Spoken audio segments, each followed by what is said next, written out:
Level Monarch Chapter 41. Pref semua chapter next PDF opsi. Penerjemah, editor novel garis bawah saga. Novel garis bawah saga. Tentu saja, tidak mungkin Junmo Xie tahu bahwa barang di tangannya sebenarnya adalah harta karun tertinggi. Sebaliknya, dia memikirkan penjelasan apa yang bisa dia berikan jika dia mengembalikannya ke keluarga Tang. Alasan apa yang bisa ia gunakan untuk menjelaskan bagaimana ia mendapatkan barang ini. Bahkan jika dia memutuskan untuk tidak mengembalikan barang, manfaat apa yang akan diberikannya. Dia bahkan tidak tahu benda apa itu, apalagi nilainya. Setelah beberapa waktu berlalu, dia masih tidak dapat memikirkan apapun. Kemudian, dia menyegel Swan Core dan menempatkannya ke dalam kotak Cold Jade, dan kembali ke kotak Golden Silk Sandalwood. Setelah menimbangnya di tangannya, dia meletakkannya di samping bantalnya. Setelah mempertimbangkan untuk beberapa waktu, dia mendorongnya lebih dalam dan menutupinya dengan bantal. Bukan karena dia mengenalinya sebagai harta yang berharga dan ingin terus mengawasinya. Tetapi sebaliknya, itu karena dia telah mendengar bahwa kotak cendana akan sangat bermanfaat bagi tidurnya. Pernah ada seseorang yang membeli sebuah kotak tetapi akhirnya tanpa sadar mengembalikan mutiara di dalamnya. Sebuah kisah yang sangat lucu. Namun, tindakan Junmo Xie hari ini sangat mirip. Hujan akhirnya berhenti setelah mencapai larut malam. Rambut abu-abu Tang Wanli lurus, kemarahannya melayang melewati langit. Bahkan ketika dia mengendalikan dirinya saat dia bergegas menuju keluarga Li dan keluarga Meng, berniat untuk membangkitkan neraka bagi mereka berdua. Tetapi ketika dia mencapai keluarga Li, dia malah merasa seperti telah berlari ke arah dinding karet dan dipaksa untuk pergi tanpa berhasil menimbulkan masalah di sana. Dia kemudian memutuskan untuk memfokuskan amarahnya pada keluarga Meng, memberikan masalah tanpa akhir di sana, melepaskan semua kemarahan yang menumpuk di dalam dirinya, menyebabkan ayam terbang dan anjing melompat. Tanpa diduga, ia tidak dapat kembali karena hujan yang sangat deras telah mulai, menyebabkan Tang Wanli menjadi lebih penuh amarah. Sebagai pembalasan, ia kemudian melemparkan bidikan yang bahkan lebih besar di Meng Family Residence, mengutuk semua orang sampai tersedak ludah mereka sendiri. Bagaimana dia bisa berpikir bahwa ketika dia melempar korek api, seseorang dari tempatnya akan segera datang dan melaporkan barang curian dari kediamannya. Pada saat itu, Tang Wanli merasa seolah-olah sebuah bom meledak di kepalanya saat semua darah melonjak ke atas kepalanya. Dia datang untuk melampiaskan amarahnya pada orang lain tetapi datang untuk menemukan bahwa rumahnya sendiri terbalik oleh orang lain. Dan itu bahkan merupakan pekerjaan orang dalam. Tang Wanli bisa menebak bahwa barang yang dicuri pastilah barang yang dia hargai secara pribadi. Jika tidak, mengapa utusan itu bergegas ke sini melalui cuaca seperti itu untuk memberitahunya? Adapun barang berharga pribadi dicuri, tidak perlu ada diskusi. Yang paling berharga hanyalah Swan Core.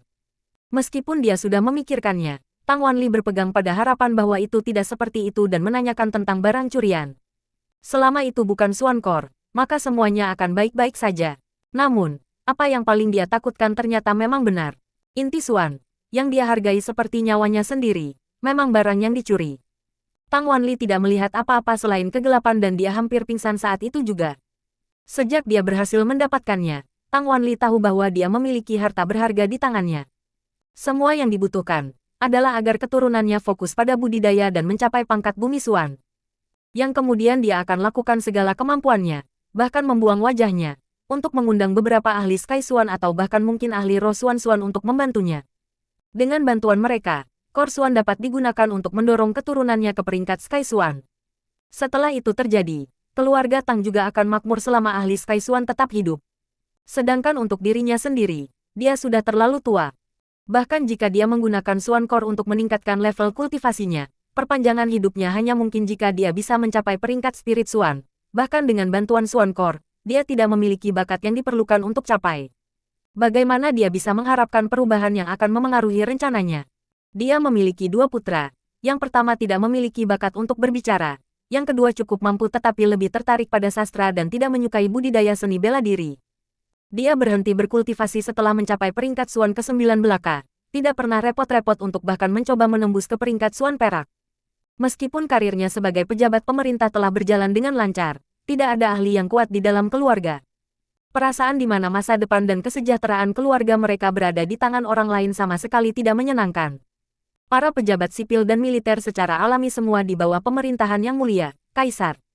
Namun, selama keluarga mereka memiliki ahli Sky Swan, maka bahkan Kaisar harus mempertimbangkan dengan hati-hati jika Yang Mulia ingin berurusan dengan mereka. Menghadapi tidak ada pilihan lain, Tang Wanli hanya bisa menaruh harapan pada cucu-cucunya sebagai gantinya. Kali ini, Harapannya tampaknya sangat berharga karena beberapa cucunya telah menunjukkan bakat yang menjanjikan. Dengan pengecualian dari cucu tertua, Tang Yuan yang lebih memilih bisnis daripada seni bela diri. 3 cucu lelakinya yang lain sangat menghargai nilai penanaman Xuanqi dan bekerja keras dalam hal penanaman Xuanqi. Ini memungkinkan Tang Wanli yang lama merasa lega. Dia percaya bahwa salah satu cucu lelakinya akan dapat naik pangkat bumi Xuan dalam waktu 10 tahun. Sedangkan untuk dirinya sendiri, dia yakin bahwa dia dapat melanjutkan selama 10 tahun lagi. Dia percaya bahwa efek positif menggunakan Xuan Core pada cucunya akan melampaui efek menggunakannya pada putranya. Selama semuanya berjalan lancar, keluarga Tang tidak akan menghadapi masalah dari istana kerajaan atau di luar selama seabad penuh. Bagaimana dia bisa meramalkan bahwa setelah menunggu bertahun-tahun, setelah menanggung ribuan kesulitan pahit untuk mengumpulkan ramuan yang diperlukan, setelah cucu-cucunya telah berhasil menembus ke peringkat Silver Swan, mungkin hanya membutuhkan beberapa tahun lagi sebelum bertemu dengan persyaratan yang diperlukan, barang paling kritis akhirnya dicuri. Pada saat ini, Tang Yuan tengah melampiaskan kemarahannya sendiri. Mencengkeram 1,5 juta uang kertas perak, dia meraih kerah Meng Haizhou, bersikeras menebus pedang dan menemani Giok. Bagaimana Meng Haizhou memproduksinya? Yang bisa dia lakukan adalah membungkus sebanyak-banyaknya dan membakarnya tanpa henti. Wajahnya meneteskan keringat. Merasa tak berdaya menghadapi kesulitannya sendiri, Tang Wanli mengeluarkan perintah untuk kembali ke rumah. Merasa kesal dan dipenuhi dengan hanya pikiran untuk mencapai rumah, dia mengecam Tang Yuan yang masih mengoceh tanpa henti. Sebelum pergi, Tang Yuan berteriak pada mereka. Jika mereka tidak dapat menghasilkan pedang yang berharga dan giok pendamping dalam waktu 3 hari, maka dia akan maju dan melaporkannya langsung kepada Yang Mulia, Kaisar. Kata-kata itu menyebabkan Meng Haizhou kehilangan kendali atas isi perutnya. Tentu saja, setiap kata yang dia katakan datang dengan harga. Untuk setiap kata yang dia katakan, Tang Wanli memberinya 2 tendangan ganas, menyebabkan bokongnya berguling-guling. Setelah buru-buru pulang, Tang Wanli meletus karena marah lagi. Dia memiliki setiap penjaga rumah elit keluarga Tang dikirim, secara terbuka dan ceroboh mencari semua sudut. Adapun 16 orang yang terbunuh mencoba melarikan diri dari kediaman Tang dan 6 mayat yang ditemukan di jalan-jalan. Ia membuat mereka terpelihara dengan baik.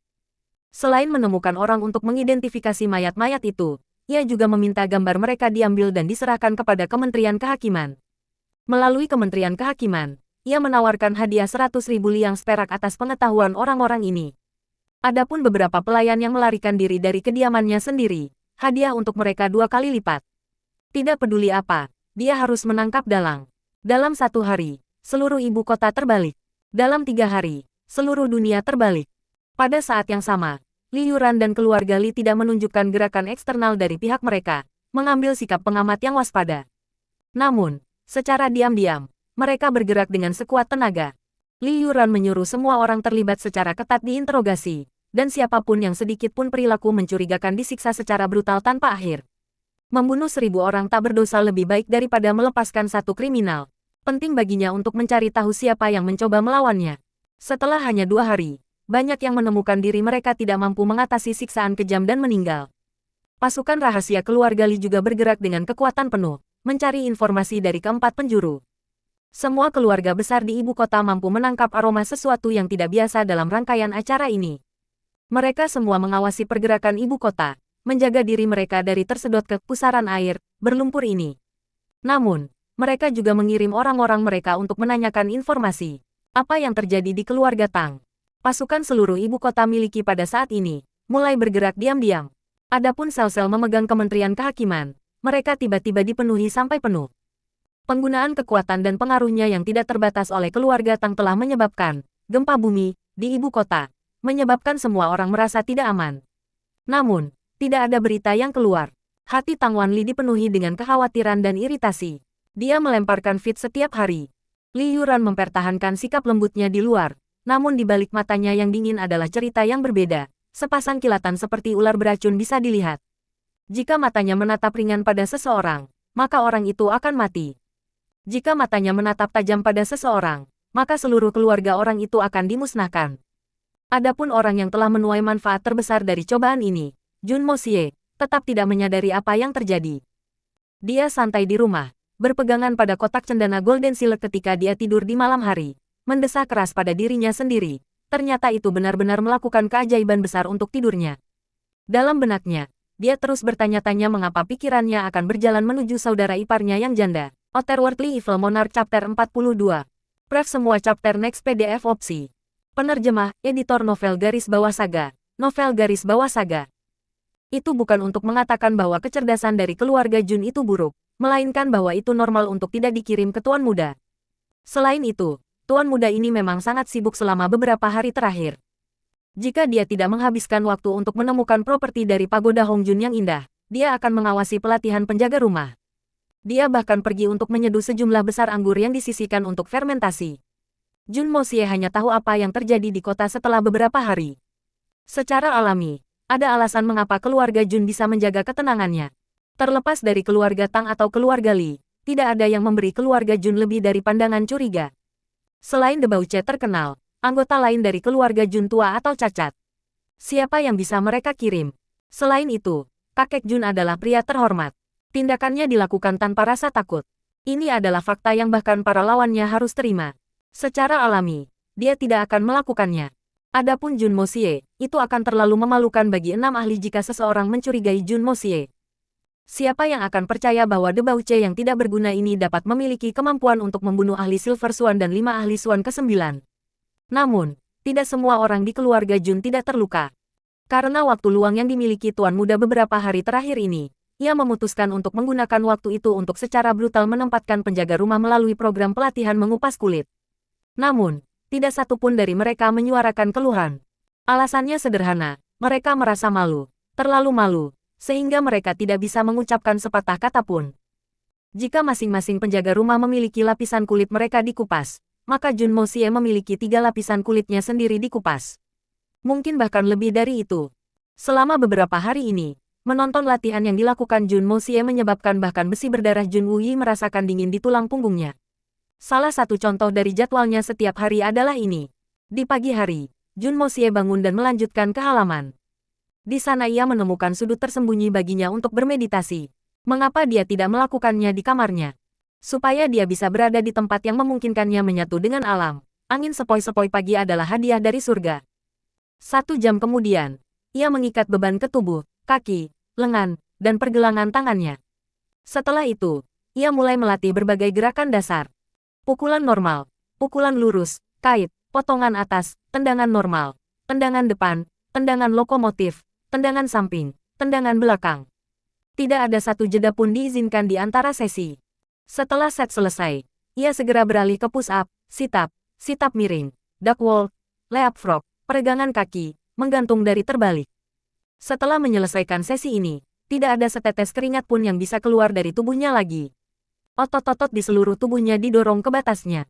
Jika orang biasa telah melakukan pelatihan ini, bahkan jika ia mampu bertahan sampai akhir, orang itu akan berakhir kelelahan sampai mati. Namun, ini hanyalah awal.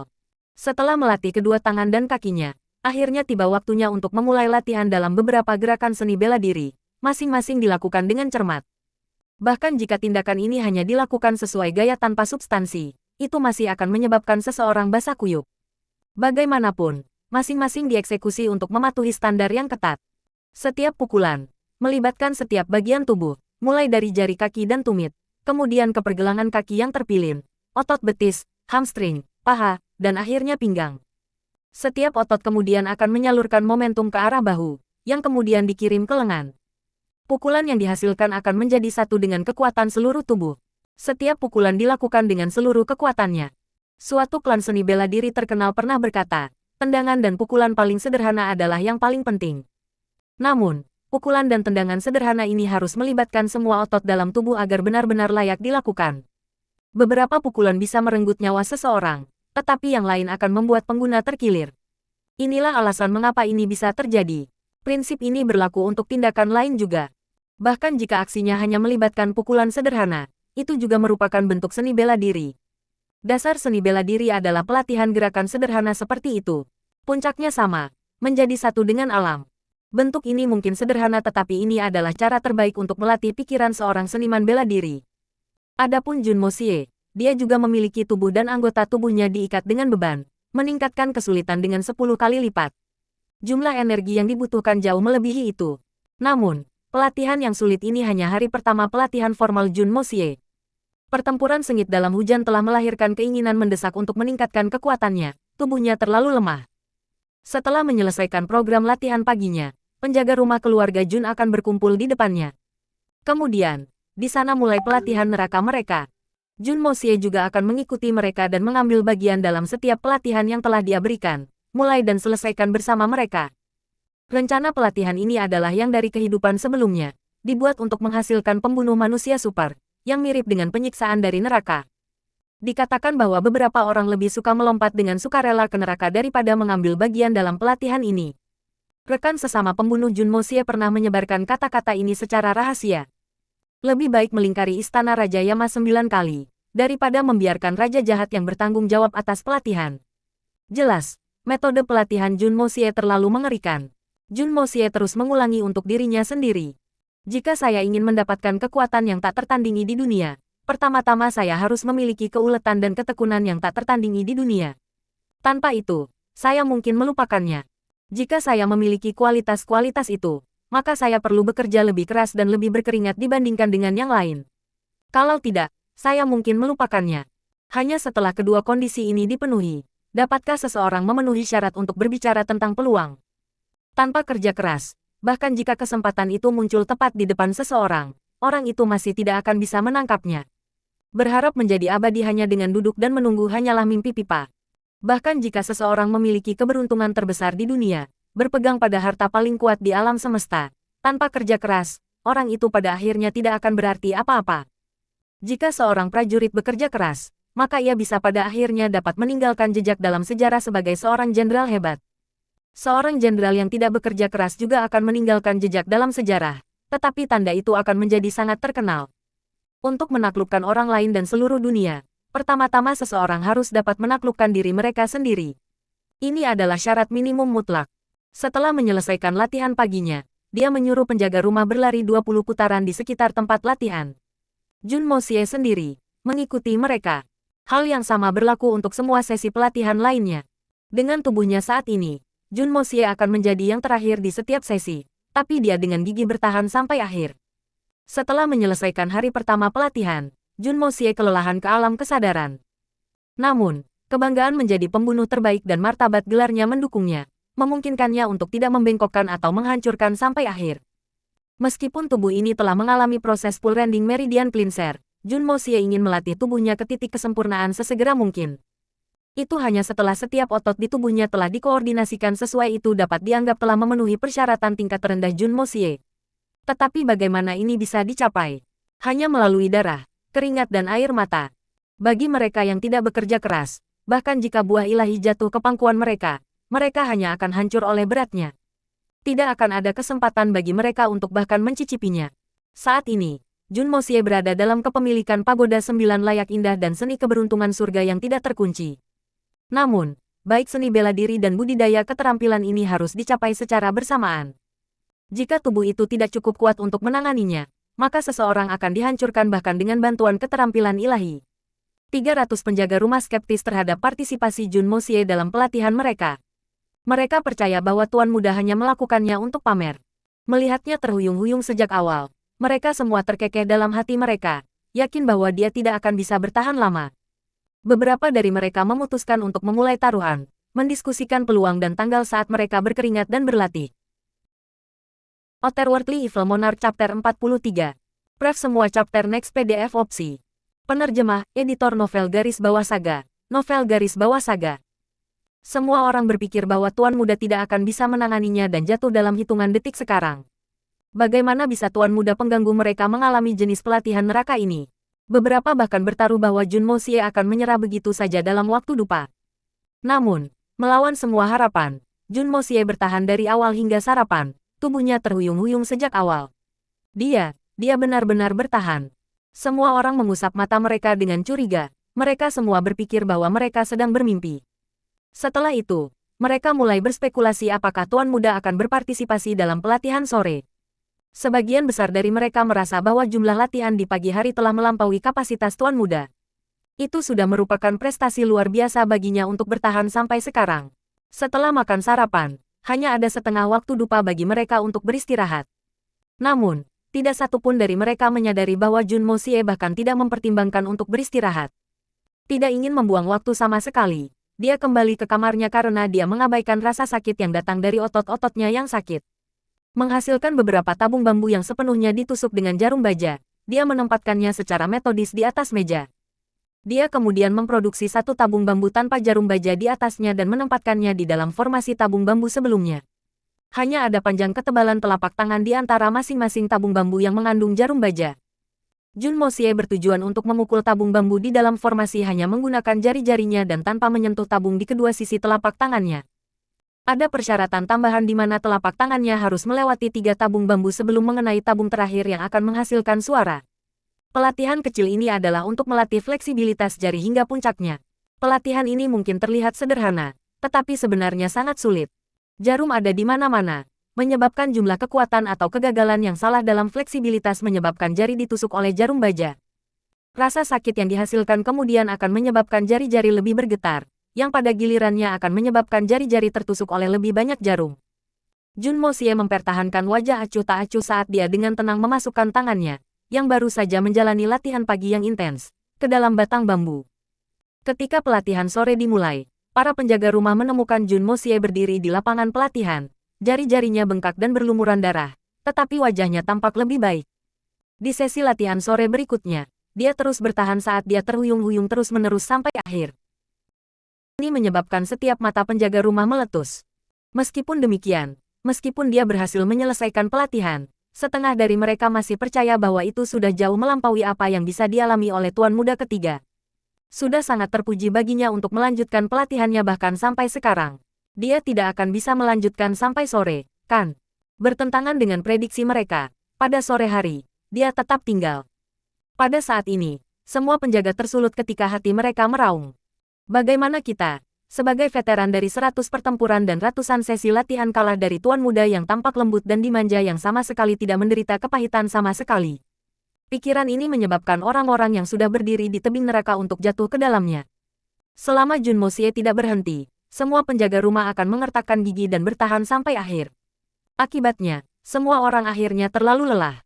Karena Jun Moxie mengarahkan pelatihan, wajar saja kalau Jun Wuyi akan hadir juga. Setelah menghasut moral semua orang ke ketinggian seperti itu, bagaimana sebenarnya Jun Moxie bermaksud untuk melatih mereka? Ini adalah sesuatu yang menggelitik keingintahuan Jun Wuyi.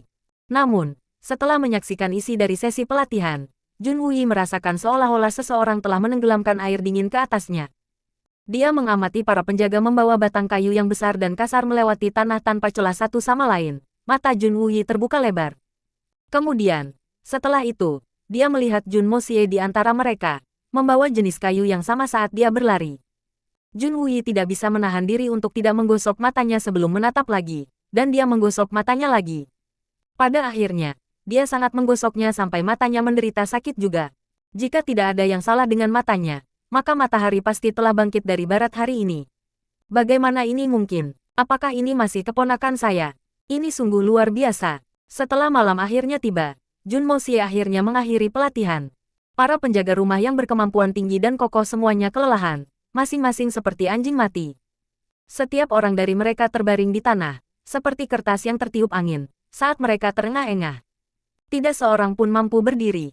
Adapun dua pemimpin perusahaan, satu membungkuk saat dia terengah-engah, yang lain terlalu membungkuk saat dia meremas pinggangnya. Wajah Jun Moxie pucat, tubuhnya sepertinya akan jatuh, tapi dia tetap berdiri tegak. Dengan tatapan seperti elang, dia mengamati kerumunan tentara yang kacau saat dia tiba-tiba berteriak. Singkirkan pantatmu yang tidak berharga dan berdiri. Dalam waktu 3 kali napas, mereka yang tidak bisa berdiri akan langsung tersingkir. Bawa tubuh Anda yang tidak berharga keluar dari sini dan bunuh diri, karena Anda tidak punya hak untuk berdiri di sini. Jika Anda bahkan tidak dapat membandingkan dengan debauce yang hilang ini, apa gunanya Anda hidup? Petik 2. Segera, semua orang berdiri tegak. Mereka mengertakkan gigi saat mereka terhuyung-huyung dengan goyah. Beberapa dari mereka hampir tidak dapat mengendalikan diri dan hampir jatuh, tetapi ditahan oleh orang-orang di sekitar mereka. Jika mereka kalah dari tuan muda ketiga, maka mereka benar-benar tidak punya wajah untuk terus hidup. Jun Moxie terengah-engah saat dia menatap mereka dengan tatapan dingin. Sampai sekarang, siapa di antara kamu yang masih dapat mengklaim bahwa kamu bukan sampah? Hah, dengan hanya 1 hari pelatihan, kalian semua benar-benar telah menjadi pemandangan yang menyedihkan. Meskipun saya seorang debauce, saya masih bisa berdiri, tetapi Anda banyak. Kalian semua masih bisa berbaring di lantai. Apakah Anda bisa merasakan rasa malu sama sekali? Dan Anda semua masih menyebut diri Anda seorang veteran dari 100 pertempuran. Petik 2. Semua 300 penjaga memiliki wajah mereka tergores rasa malu yang sangat. Satu demi satu, mereka semua menurunkan pandangan ke tanah. Jika tuan muda ini, yang dipandang rendah oleh semua orang dapat bertahan dan tetap berdiri tegak untuk But, maka alasan apa yang harus mereka miliki untuk berbaring? Partisipasi Jun Moxie dalam pelatihan hari ini adalah sesuatu yang semua orang saksikan. Mereka semua merasa tubuh mereka sakit dan pikiran mereka lelah setelah latihan hari ini.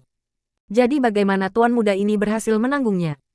Semua orang tahu bahwa untuk Debauche ini untuk menangani pelatihan hari ini akan membutuhkan mental dan usaha yang lebih besar daripada mereka karena perbedaan dalam fondasi. Semua orang menatap Jun Moxie, mata mereka dipenuhi dengan rasa kagum dan hormat. Karena apa yang dilakukan Jun Moxie hari ini dilakukan tanpa dasar sedikit pun. Di sisi lain, mereka adalah sekelompok pria yang terlatih. Jun Moxie memberi mereka pandangan dingin sebelum berbalik dan berjalan pergi, hanya menyisakan satu kalimat. Jika ini terjadi lagi besok, maka kalian bertiga bisa keluar. Keluarga Jun tidak akan membuang uangnya pada sampah. Terutama sampah yang tidak bisa mengimbangi Debauche. Petik 2. Menonton punggung Jun Moxie saat dia pergi, siapapun bisa melihat bahwa kakinya dan otot-otot di tubuhnya bergetar tak terkendali. Ini adalah tanda pasti kelelahan mencapai batas absolutnya.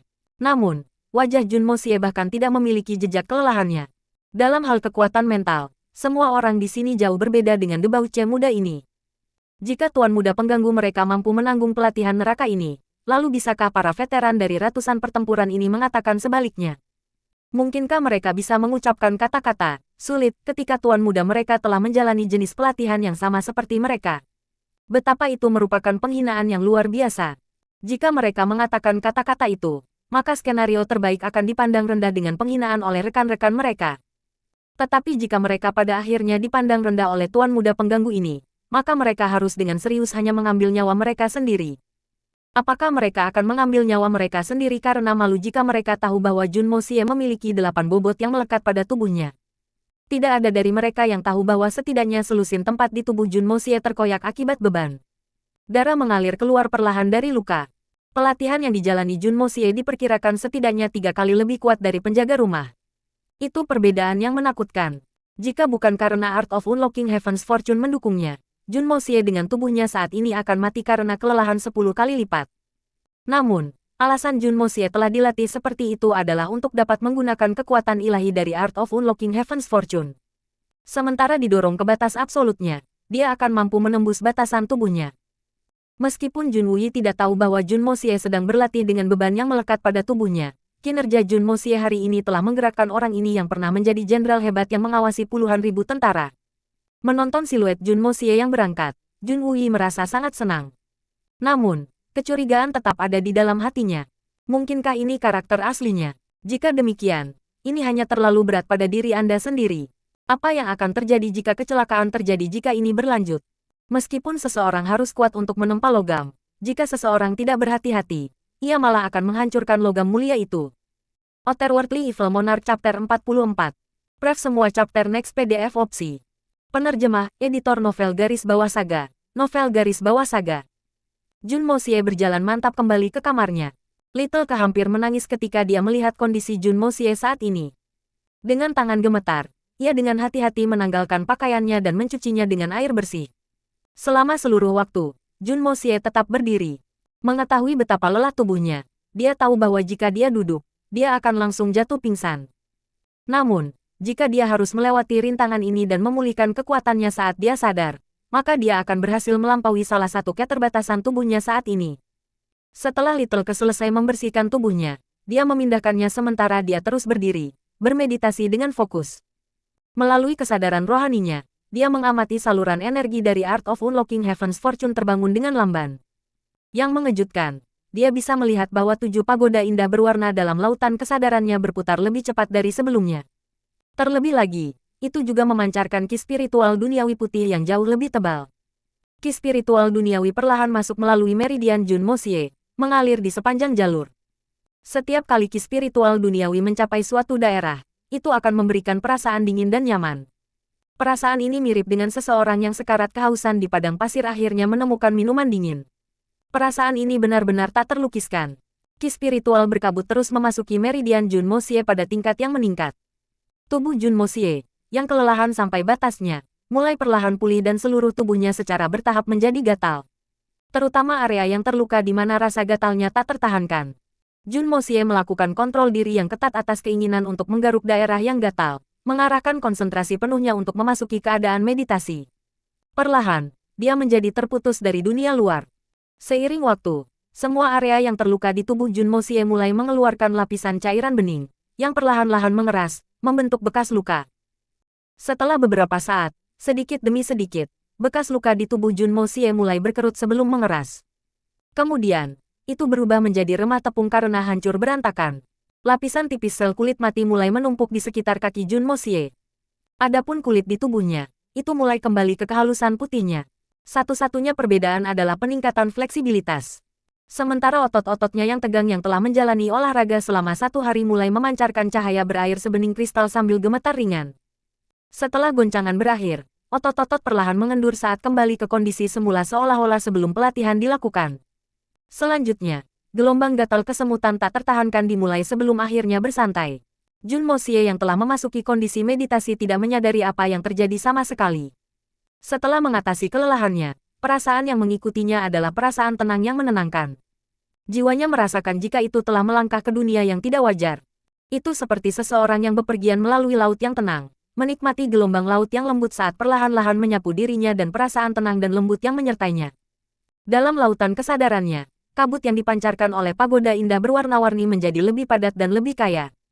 Seperti gelombang, ki spiritual duniawi murni mengalir melalui tubuh Jun Moxie, mengalir melalui setiap meridian, serat otot, dan tendon.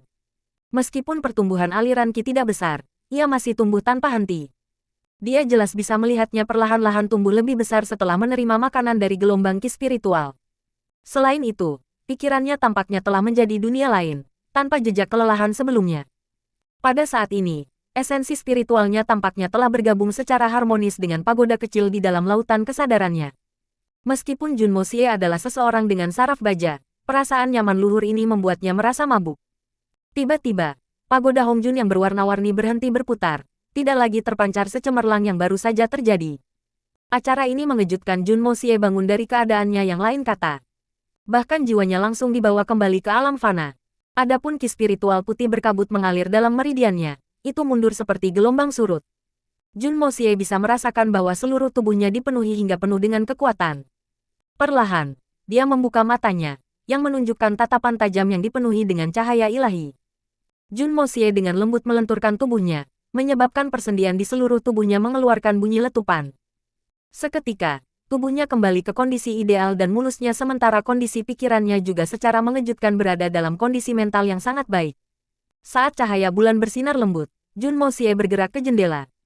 Bulan tergantung di langit seperti piring, langit biru jernih di sekitarnya menyebar ribuan mil. Festival pertengahan musim gugur telah tiba.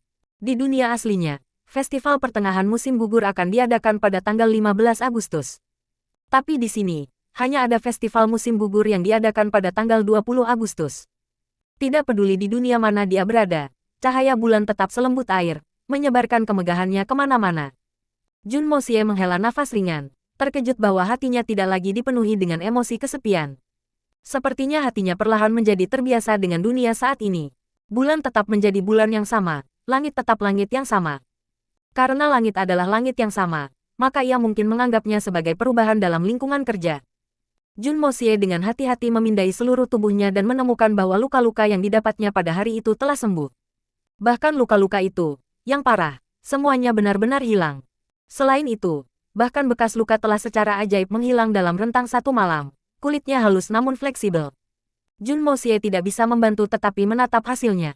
Saya tidak pernah menyangka bahwa kekuatan restoratif dari Art of Unlocking Heaven's Fortune akan sangat mengesankan. Awalnya, Jun Moxie berharap bahwa setelah menjalani pelatihannya, dia akan berakhir dengan kulitnya yang kecoklatan dari kehidupan sebelumnya. Tanpa diduga, meskipun kualitas tubuhnya jelas naik dengan kecepatan tinggi, kulitnya hanya menjadi lebih halus. Kekecewaan seperti itu, syukurlah, transformasi kulitnya mengarah pada sifat fleksibilitas. Jika kulitnya malah menjadi lebih lembut, maka dia akan malu keluar. Jun Moxie terus menyalurkan seni ke tubuhnya dan tiba-tiba sangat gembira. Setelah latihannya yang gila dan latihan seni yang konstan di malam hari, efek yang didapatnya sangat signifikan. Aliran halus Qi di dalam tubuhnya telah tumbuh setidaknya 2 kali lipat dalam ukuran. Jika ukuran asli dari aliran Qi sebanding dengan seuntai rambut, maka ukuran saat ini akan sebanding dengan seuntai surai kasar pada babi. Jun Moxie tiba-tiba berkeringat dingin. Untuk mengatakan hal semacam itu tentang dirinya sendiri, mungkin dia terlalu keras pada dirinya sendiri. Selain itu, kecepatan aliran Qi juga meningkat. Dia mengerti satu hal. Kultivasinya pada tingkat pertama seni keberuntungan surgawi telah mengambil langkah besar ke depan. Yang mengejutkan, dia mengetahui bahwa sekarang dia dapat menggunakan mata batinnya. Ini biasanya hanya mungkin dilakukan oleh seniman bela diri yang telah mencapai tahap prasurgawi. Seni keberuntungan surga yang tidak terkunci ini memang keterampilan yang ajaib. Itu telah memungkinkannya untuk mengakses mata batinnya meskipun dia jauh dari mencapai tahap prasurgawi. Tampaknya ada beberapa manfaat tak terduga dari melakukan latihan intensif dan menindaklanjutinya dengan peredaran seni membuka surga keberuntungan. Memeriksa meridiannya, Jun Moxie akhirnya mengerti aspek misterius Xuan Qi di dunia ini. Yang disebut budidaya Xuan Qi tidak terlalu jauh dari budidaya kekuatan internal. Pada kenyataannya, itu bisa dianggap sebagai cabang dari itu. Durasi Xuan Qi mungkin tidak selama kekuatan internal. Tetapi sebagai gantinya, ia memiliki kekuatan ledakan yang jauh lebih tinggi di belakangnya. Itu juga karena kekuatan ledakan aneh yang tidak bisa digunakan secara diam-diam. Dan juga, ketabahan Xuan Qi bahkan kurang mengesankan. Semakin tinggi kultivasi seseorang di Xuan Qi, itu akan memberikan tanda yang lebih jelas bahwa itu sedang digunakan. Ini adalah alasan mengapa setiap peringkat budidaya Xuan Qi akan memiliki warna bercahaya yang berbeda. Metode budidaya Xuan Qi hampir sama dengan latihan kekuatan internal. Keduanya membutuhkan penyaluran energi melalui meridian. Misalnya, ada satu garis meridian untuk budidaya Xuan ke-9 dan di bawah para pembudidaya. Terlepas apakah itu mengikuti 8 phase cell luar biasa atau 12 meridian standar, ada satu jalan yang harus diikuti, yang mengarah ke saluran, yang saling terhubung melalui siklus dalam. Ketika seseorang telah menembus ke Xuan perak, pembukaan saluran dapat terjadi. Dengan begitu, akan mungkin untuk meningkatkan aliran energi. Bahkan dengan peningkatan energi, siklus masih harus mengikuti jalur yang sama tetapi dengan jumlah yang lebih besar tersedia. Ini karena tubuh unik yang dimiliki semua orang di dunia ini. Tidak mengherankan bahwa setiap terobosan dalam budidaya Xuan Qi akan disertai dengan rasa sakit yang ekstrim, sebanding dengan ganti kulit ular. Itu adalah proses di mana pembudidaya harus secara paksa membuka jalur meridian. Bagaimana itu tidak sakit? Tahap selanjutnya masih akan mengikuti langkah yang sama yang dibutuhkan. Setelah semua 12 meridian standar dan setengah dari 8 phase cell luar biasa dibuka, maka pembudidaya dianggap telah melangkah pada pangkat Spirit Xuan. Ada kriteria lain yang diperlukan agar seseorang dapat dianggap sebagai ahli Spirit Xuan sejati. Di antara 8 kapal luar biasa yang dibuka, 2 kapal harus saling terkait. Hanya setelah mencapai ini seseorang akan dianggap telah mencapai peringkat Spirit Xuan asli. Jika seorang kultivator mampu membuka 4 dari 8 kapal luar biasa tetapi tidak dapat menghubungkan keduanya, maka orang itu hanya bisa dianggap sebagai ahli peringkat Roh Xuan palsu. Ada satu aspek yang mengejutkan bagi Jun Moxie. Untuk mencapai peringkat Spirit Xuan, seseorang harus membuka semua 12 meridian standar yang akan berfungsi sebagai aliran energi utama ke seluruh tubuh. Dan Tian berfungsi sebagai penyimpanan untuk Xuan Qi. Adapun untuk membuka 4 dari 8 kapal luar biasa, bagian yang paling sulit adalah menghubungkan 2 kapal yang ditugaskan. Setelah itu seseorang akan berhasil menjadi eksistensi tertinggi di dunia ini. Namun, dengan pengetahuan seni bela diri, orang bisa melihat bahwa 4 kapal masih tetap tertutup di dalam tubuh mereka. Namun mereka akan dianggap mencapai pencapaian tertinggi mereka di dunia ini. Kemudian, di atas wilayah Roh Xuan, mungkinkah ada keberadaan yang lebih tinggi? Otherworldly Evil Monarch Chapter 45. Pref semua chapter next PDF opsi. Penerjemah, editor novel garis bawah saga. Novel garis bawah saga. Mungkinkah ada eksistensi yang bahkan lebih tinggi dari Spirit Xuan? Dengan pengetahuan tentang pengembangan kekuatan internal, jawaban untuk pertanyaan ini adalah ya. Harus ada eksistensi yang lebih tinggi. Namun, ini adalah dunia yang berbeda. Meskipun budidaya kekuatan internal dan Xuan Qi mengikuti jalur yang sama, hasilnya mungkin tidak sama. Mungkin saja peraturan di dunia ini berbeda dan bahwa Roh Xuan adalah batas dalam kultivasi Xuan Qi. Jun Moxie tidak dapat memberikan jawaban konklusif dengan pemahamannya saat ini tentang Xuan Qi. Selain itu, semua meridian dalam tubuh Jun Moxie telah sepenuhnya dibuka setelah melalui Pull Rending Meridian Cleanser. Dia telah mencapai ranah ratusan kapal yang saling terkait dari seorang ahli tahap prasurgawi. Dalam hal kualitas meridian saja, dia jauh lebih unggul dibandingkan dengan yang ada di ranah Spirit Xuan. Namun, dalam hal kekuatan pertempuran, dia bahkan tidak bisa mencocokkannya. Bagaimanapun, terlepas dari seberapa besar potensi yang dimilikinya, ia hanya datang ke dunia ini selama 1 bulan. Hanya bisa mencapai tahap saat ini dengan tubuh asli Jun Moxie sudah dianggap keajaiban. Ini karena kekuatan luar biasa dari Art of Unlocking Heaven's Fortune. Jika seseorang berlatih keterampilan kultivasi lainnya, 1 bulan tidak cukup bagi seseorang untuk mencapai bahkan tahap awal. Untuk menambah itu, dia memiliki pagoda Hongjun yang sangat indah yang beraksi bersama dengan Art of Unlocking Heaven's Fortune untuk membuka semua meridian di tubuh Jun Moxie. Ini sama dengan memberi ruang tak terbatas potensi bagi Jun Moxie untuk mengisinya satu persatu. Dengan tingkat kekuatan Jun Moxie saat ini, bahkan ahli Silver Swan biasa bisa menghadapinya, terutama dalam pertarungan sampai mati. Namun, itu tidak akan terjadi jika itu adalah pembunuhan. Lagi pula, pembunuhan adalah apa yang dilakukan Jun Moxie untuk mencari nafkah. Selain itu, meridian yang terbuka sepenuhnya juga memberi Jun Moxie akses ke kemampuan aneh. Meskipun tidak bisa meniru sepenuhnya, selama dia pernah melihat formula kultivasi Suan Qi sekali, dia akan bisa meniru bentuk-bentuk dari formula, meskipun kekuatannya jelas tidak akan ada. Dengan ini, Jun Moxie tidak bisa tidak berpikir. Tampaknya saya sekarang memiliki metode penipuan lainnya. Keesokan harinya, Jun Moxie muncul lagi di tempat latihan, menyebabkan semua orang terkejut. Pelatihan kemarin mampu memberikan sedikit penderitaan kepada penjaga rumah. Bahkan sekarang, banyak area di tubuh mereka yang sakit sampai mati. Dan entah bagaimana, tuan muda ini bisa tiba lebih awal dari mereka. Setelah pelatihan kemarin berakhir, hampir setiap dari mereka mendapati diri mereka memandang tuan muda ketiga mereka dalam cahaya yang berbeda, bahkan hati mereka dipenuhi dengan rasa hormat. Tetapi, mereka semua yakin bahwa tuan muda ketiga mereka tidak akan hadir besok. Itu bukan pertanyaan tentang memiliki kemauan untuk melanjutkan tetapi fisiknya tidak mampu mengatasi stres. Tanpa diduga, mereka akan tiba untuk melihat Jun Moxie berdiri tegak lurus dengan tatapan seperti pedang hadir di wajahnya. Semua orang merasa seolah-olah berada dalam mimpi. Apakah ini masih sia-sia? Maut menunggu, tuan muda ketiga yang tanpa beban. Bagaimana dia bisa turun dari ranjang? Jun Wuyi sudah lama tiba di tempat latihan. Duduk di kursi rodanya, dia mengamati semua yang terjadi. Meskipun dia sudah mengharapkan Jun Moxie muncul, dia masih terkejut. Dengan kekuatan fisik Jun Moxie, tidak mungkin dia bisa bertahan dari pelatihan semacam itu. Jun Moxie akan berada dalam kondisi serius hari ini. Itulah sebabnya Jun Wuyi merasa itu akan bisa dimengerti bahkan jika Jun Moxie tidak muncul hari ini.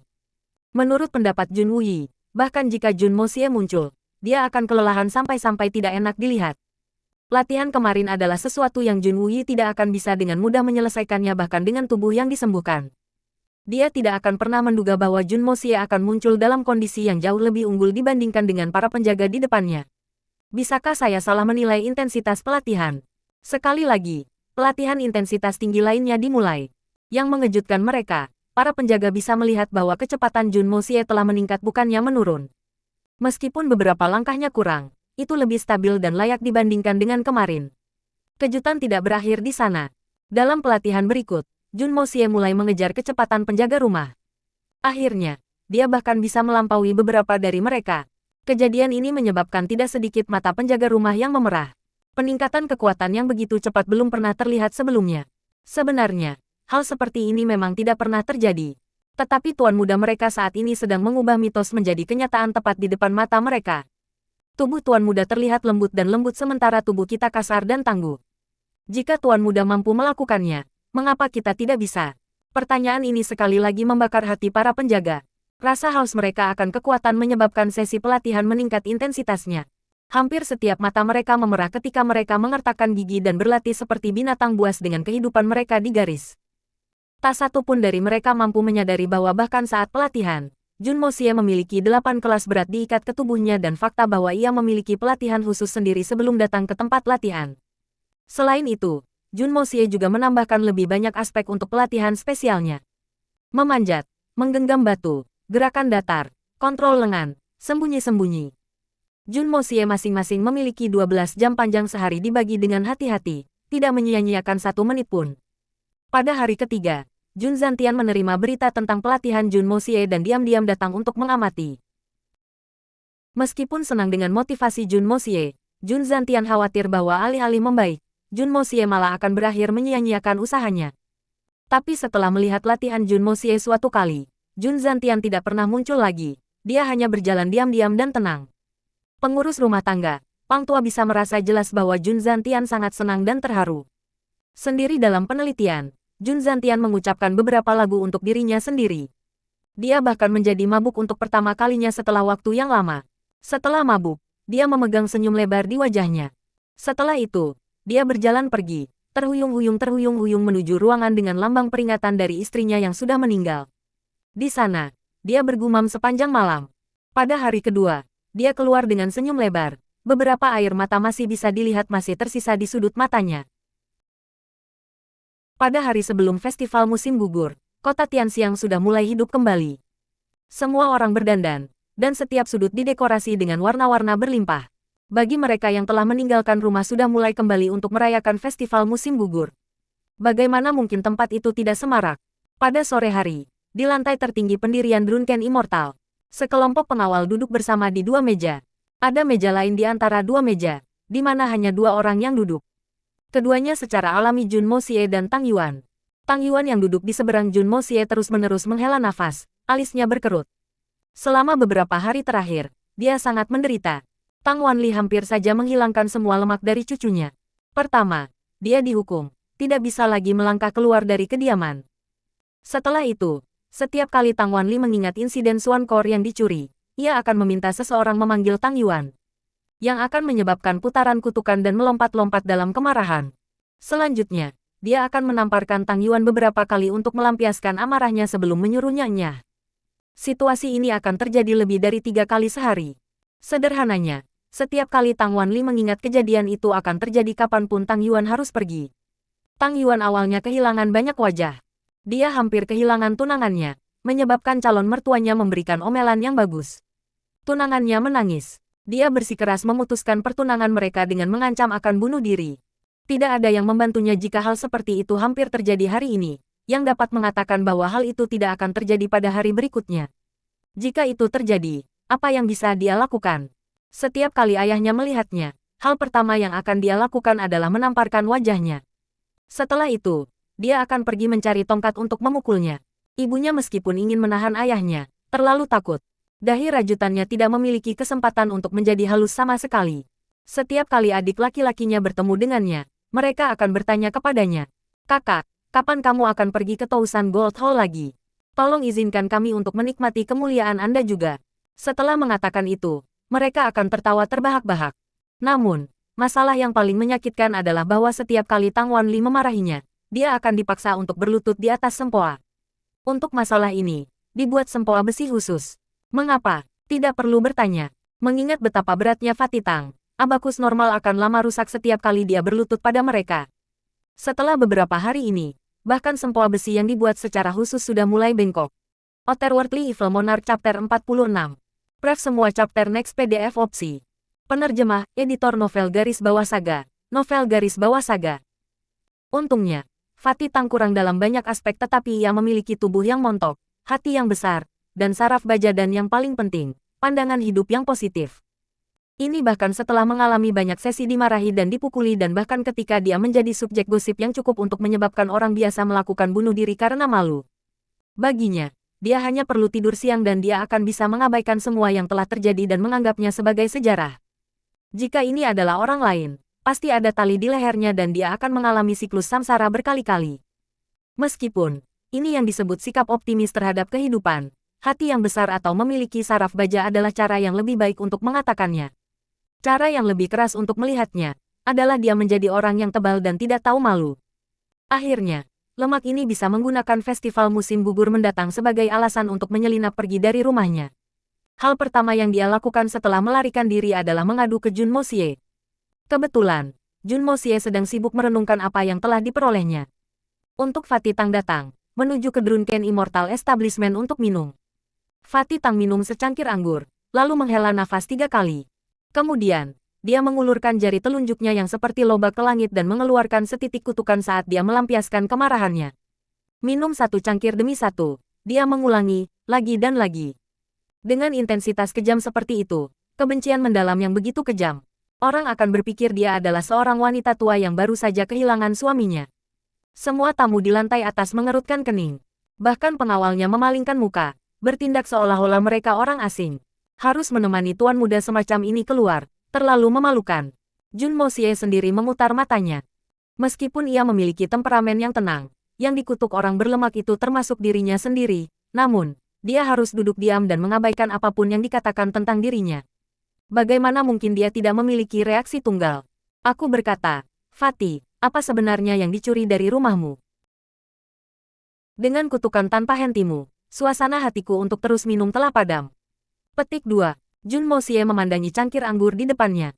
Terkutuk hanyalah hal kecil, lagi pula dengan temperamennya yang tenang. Hal seperti itu bisa dengan mudah diambil. Anggur, di sisi lain, dibuat agar aromanya akan menyerang hidung seseorang, tetapi rasanya mirip dengan minum air beras, tidak memiliki sedikit pun harapan membuat satu mabuk. Itu lebih sulit untuk perut daripada kutukan. Evaluasi anggur yang akan diberikan Jun Moxie adalah ini. Anggur ini seperti seorang wanita yang tubuhnya bahkan lebih gemuk dari Tang Yuan, yang saat itu, menggunakan banyak parfum murah untuk menutupi bentuk tubuhnya. Setelah minum anggur ini, Jun Moxie tidak bisa tidak mengingat anggur Old Song dari malam dengan hujan deras. Jun Moxie sekarang merasakan kerinduan akan anggur yang dulu dianggapnya sampah. Ini adalah bagaimana frasa. Orang mati harus dibandingkan dengan orang mati lainnya sementara yang hidup harus dibandingkan dengan orang hidup lainnya. Anggur itu adalah sesuatu yang sulit untuk ditelan Jun Moxie dan sangat kurang dibandingkan dengan anggur kelas atas dari kehidupan sebelumnya. Tapi sekarang, dia akhirnya mengerti. Kata-kata pria itu saat itu memang benar. Jun Moxie tiba-tiba teringat bahwa dia baru saja menyeduh anggur. Setelah menempatkan mereka di samping untuk fermentasi berlangsung, dia benar-benar lupa tentang mereka. Menghitung mundur hari, dia sampai pada suatu kesimpulan. Saya harus bisa mengeluarkan mereka dalam waktu beberapa hari. Saya harus segera menyelesaikannya segera. Bahkan jika itu bukan demi menghasilkan uang, saya harus melakukannya demi saya sendiri. Jika saya harus terus minum anggur sampah semacam ini, bagaimana saya bisa hidup? Begitu saya mengeluarkan anggur dari fermentasi, saya juga akan menjual dalam jumlah terbatas. Dasar bajingan, 10.000 liang perak per kendi. Entah Anda menyukainya dan membayarnya atau meninggalkannya. Saya akan meminumnya sendiri. Jika saya tidak bisa menyelesaikannya maka saya akan membiarkan babi meminumnya. Dasar bajingan. Hanya mengatakannya, membuatku merasa nyaman. Dia berpikir jahat pada dirinya sendiri sambil mencium aroma anggur, sampah. Dengan pemikiran sesatnya, memberi makan kepada babi bukanlah sesuatu yang tidak akan dia lakukan. Tang Yuan berhenti. Wajahnya yang bulat, sebanding dengan telur rebus terukir dengan ekspresi terdistorsi. Tuan muda ketiga, saudaraku, aku benar-benar mengalami waktu yang menyedihkan. Mengapa mereka harus membawa malapetaka ini kepadaku? Mungkinkah mereka belum membelinya ke keluarga lain? Sial 18 generasi mereka. Senior ini pasti akan memusnahkan mereka selamanya. Dan kemudian ada pencuri sialan itu. Mereka adalah orang-orang yang mencuri barang-barang itu. Namun mengapa kakek saya terus-menerus menargetkan saya? Saya berdoa agar mereka menjadi lumpuh selama sisa hidup mereka. Petik 2. Semakin dia berkata, semakin gelisah dia menjadi. Tang Yuan berdiri dengan marah, membanting kakinya ke bawah, memaksa seluruh berat tubuhnya di atas kursi yang didudukinya. Potongan lemak di tubuhnya bergerak agresif saat dia meraung dengan kejam ke langit. Syukurlah, kursi di Drunken Immortal Establishment sudah cukup memadai untuk menopang berat lemak ini. Jika tidak kursi itu akan rusak beberapa kali sekarang. Jun Moxie merasakan kendali dirinya tergelincir. Dia mengangkat tangannya untuk menutupi wajahnya, merasakan dorongan kuat untuk melarikan diri. Itu terlalu memalukan untuk dilihat dengan lemak ini. Seluruh lantai 3 dari Drunken Immortal Establishment tiba-tiba menjadi sunyi senyap. Semua orang menoleh untuk mengamati lemak yang mengamuk dalam kemarahan ini. Terengah-engah, Tang Yuan melepaskan kakinya dari kursi, duduk kembali tanpa menyeka, dan mulai minum dengan keras lagi. Tuan muda ketiga, item yang kehilangan keluarga saya saat ini adalah sesuatu yang tidak biasa. Tang Yuan memelintir wajahnya dengan kemarahan. Karena item ini, hidupku telah menjadi neraka hidup selama beberapa hari terakhir ini. Orang tua saya telah memberi saya hampir selusin pemukulan, sementara kakek saya akan memukuli saya dengan tongkat besar saat ia mengejar saya. Lihat aku, seberapa cepat menurutmu aku bisa berlari? Lihatlah berapa berat badan saya yang hilang. Tang Yuan dengan sedih mengukur tubuhnya saat dia duduk di kursi, lemak dari perutnya yang lembut menutupi lututnya. Anda memang kehilangan banyak berat badan. Jun Moxie berbicara bertentangan dengan pikirannya yang sebenarnya sebelum menambahkan. Kamu telah kehilangan begitu banyak berat badan sehingga wajahmu tidak memiliki kerutan lagi. Tang Yuan mengeluarkan, "Ui." Dia awalnya ingin memicu keingintahuan Jun Moxie tetapi Jun Moxie bahkan tidak berusaha untuk menanyakannya. Namun demikian, masalah ini telah menyebabkan banyak kesengsaraan bagi Tang Yuan. Jika dia tidak memiliki keinginan untuk curhat, mengapa dia membawa Jun Moxie ke sini? Tuan muda ketiga, item itu adalah Suankor sejati. Tang Yuan mendekati Jun Moxie dan berbisik ke telinganya. Bukan sembarang Suankor, itu adalah salah satu puncak Suan Bis tingkat ke-9. Itu hanyalah harta yang digunakan untuk menentang surga. Petik 2. Begitu, itu hanya Suankor. Dan di sini saya pikir itu adalah sesuatu yang luar biasa. Petik 2. Inti Suan dari puncak binatang ke-9 Suan. Jantung Jun Moxie melonjak, tapi dia menyembunyikan pikirannya dan bertindak dengan acuh tak acuh. Apa yang luar biasa tentang hal seperti itu? Saya juga punya satu. Petik 2. Kamu pikir ini sama dengan sampah tingkat ke-5 dan ke-6 itu? Kamu berani mengambil mainan kecilmu dan membandingkannya dengan milik keluargaku. Petik 2. Tang Yuan mendengus keras. Biarkan aku mencerahkanmu. Benda itu di rumahku adalah puncak Suankor tingkat ke-9. Jika ini dibocorkan, saya khawatir seluruh dunia akan gempa karenanya. Jika seorang ahli peringkat bumi Suan menggunakannya, orang itu akan dapat didorong dari tahap pemula bumi Suan ke tahap puncak Sky Suan. Jika itu adalah ahli tingkat menengah Sky Suan peringkat, maka orang itu akan dapat mengisi semua jalan ke ranah Spirit Suan. Tuan muda ketiga, pakar peringkat Spirit Suan. Jumlah ahli seperti itu hanya bisa dihitung dengan satu tangan. Petik 2. Tang Yuan menggerakkan tangannya yang pendek dan gemuk dalam posisi memeluk yang berlebihan, menandakan dunia. Ini memiliki efek yang kuat. Jantung Jun Moxie berdebar kencang, tapi dia memandang Tang Yuan dengan curiga. Kamu berani sesumbar di depan saya. Jika itu benar-benar memiliki efek kuat, maka bukankah kamar dagang menjualnya seperti orang gila? Tang Yuan merasa terhina. Mengangkat jari-jarinya, dia bersumpah. Wajahnya yang gemuk menjadi merah. Siapapun bajingan yang menyombongkan diri akan membuat seluruh keluarganya mati. Jual itu seperti orang gila. Apakah Anda pikir Anda dapat menemukan sesuatu seperti ini di mana saja? Jika ini bukan barang yang sangat langka, apakah Anda pikir kakek saya akan sangat marah? Aku benar-benar bajingan. Tidak kusangka aku akan mengeluh tentang ini padamu. Keparat ini. Saya benar-benar menemukan bajingan yang salah untuk dikeluhkan. Fatih Tang menjadi gelisah dan mulai mengucapkan slogan, bajingan, dengan meninggalkan begitu saja. Oh, aku benar-benar merasa simpati untuk ibumu. Jun Moxie memberikan panjang, oh. Dalam benaknya, dia mempertimbangkan apa yang harus dilakukan. Jika ini benar-benar harta karun yang menantang surgawi, maka semakin tidak boleh dikembalikan ke keluarga Tang. Daripada menyia-nyiakannya pada keluarga Tang, harta karun seperti itu akan jauh lebih bermanfaat bagi keluarganya sendiri, karena mampu menciptakan ahli super. Tang Yuan, yang matanya saat ini berdua merah, menyeringai. Dia merasa bahwa dalam beberapa hari terakhir ini, memang hanya Jun Moxie yang bersedia mendengarkannya. Ini menyebabkan dia merasa tergerak, tiba-tiba menyebabkan beberapa lendir naik. Dia dengan mudah meniupnya sebelum berbalik untuk menghadapi Jun Moxie dan melanjutkan pembicaraannya yang tulus. Itu pada saat ini, siapa itu? Wanita jalang mana yang sembarangan meniup ingusnya? Singkirkan bajinganmu di sini. Tonton saat senior ini memusnahkan 9 generasi Anda. Suara tajam dan marah terdengar keras, menyertai aura kekerasan dan kejahatan yang tak tertandingi. Otherworldly Evil Monarch Chapter 47. Pref semua chapter next PDF opsi. Penerjemah, editor novel garis bawah saga. Novel garis bawah saga. Siapa? Siapa sih yang meniup ingusnya? Sialan. Bawa keluar pantatmu di sini. Saksikan senior ini memusnahkan 9 generasi Anda. Suara tajam dan marah terdengar dengan kemarahan yang tak tertandingi. Jun Moxie berbalik dan melihat seorang pria muda mengenakan gaun sutra hijau di tangga dengan seorang wanita memikat di lengan kirinya. Pria ini memiliki ekspresi marah ketika dia dengan berani mencoba untuk menghilangkan benjolan kuning di pipi kanannya yang tidak lain adalah ingus Tang Yuan. Tang Yuan duduk dengan punggung menghadap tangga ketika dia meniup hidungnya ke tanah. Sangat mungkin bagi ingusnya mengenai seseorang, apalagi mendarat di wajah seseorang. Namun, karena beberapa kebetulan, Tang Yuan telah meledakkan hidungnya saat anak muda dan wanita itu menaiki tangga. Selama waktu itu, pria muda itu sibuk memijat dada wanita itu. Kepala mereka baru saja muncul dari tangga. Saat itulah masa ingus terbang. Jika bukan karena fakta bahwa wajah mereka menghadap ke samping, itu mungkin langsung memasuki mulutnya. Mata Jun Moxie melotot dan lidahnya diikat. Setelah beberapa waktu, dia tertawa dan mengepalkan tangannya untuk menghormati. Fatih Yuan, tidak ada kecocokan dengan akurasi Anda. Hormati, hormat. Tang Yuan juga tercengang. Dia tertawa sedih. Bukan akurasiku yang luar biasa. Ini keberuntungan pria yang benar-benar terlalu menantang.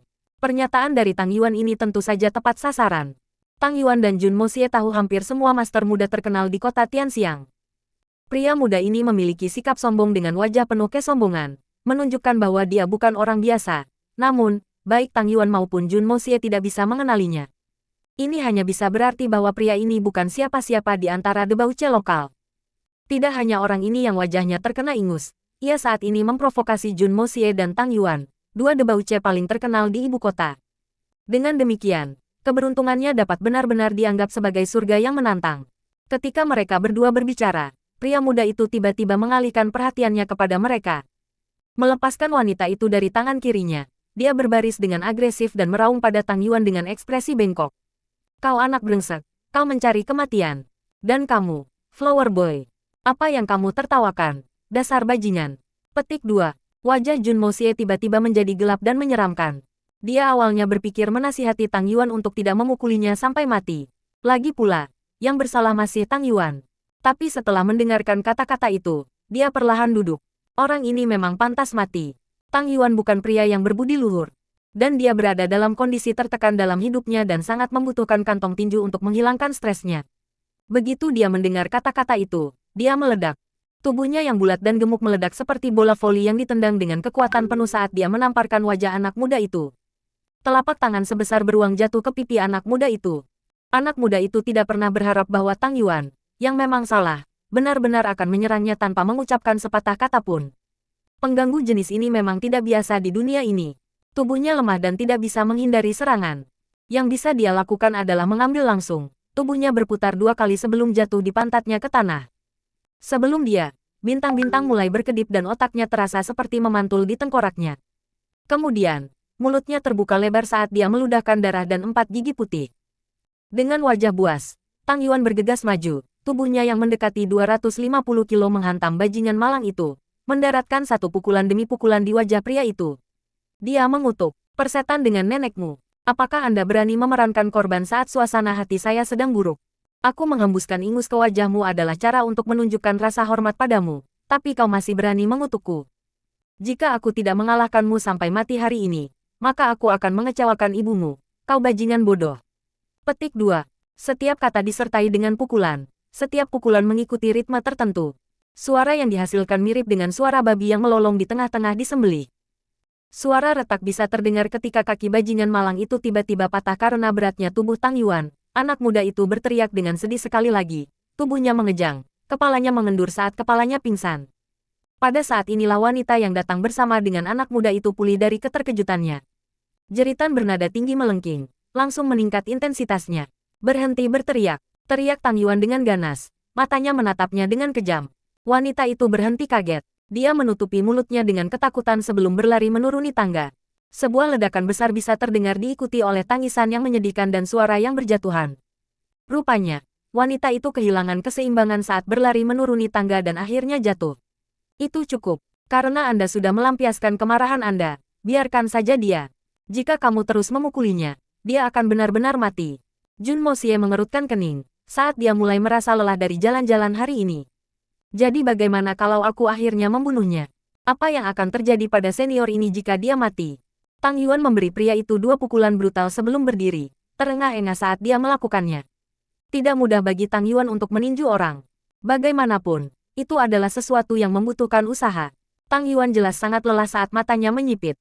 Di seluruh ibu kota ini, jumlah orang yang aku, Tang Yuan, tidak dapat bunuh hanya dapat dihitung dengan 1 tangan. Bajingan ini tampaknya memiliki latar belakang. Jun Moxie menunjuk keluar dengan dagunya. Langkah kaki yang mendesak bisa terdengar karena tidak sedikit orang yang bergegas ke arah mereka. Tang Yuan menepisnya dengan bibir melengkung. Dia tapi seseorang yang kita berdua tidak bisa kenali. Apa latar belakang tak berharga yang bahkan dia miliki? Hanya buang-buang ruang.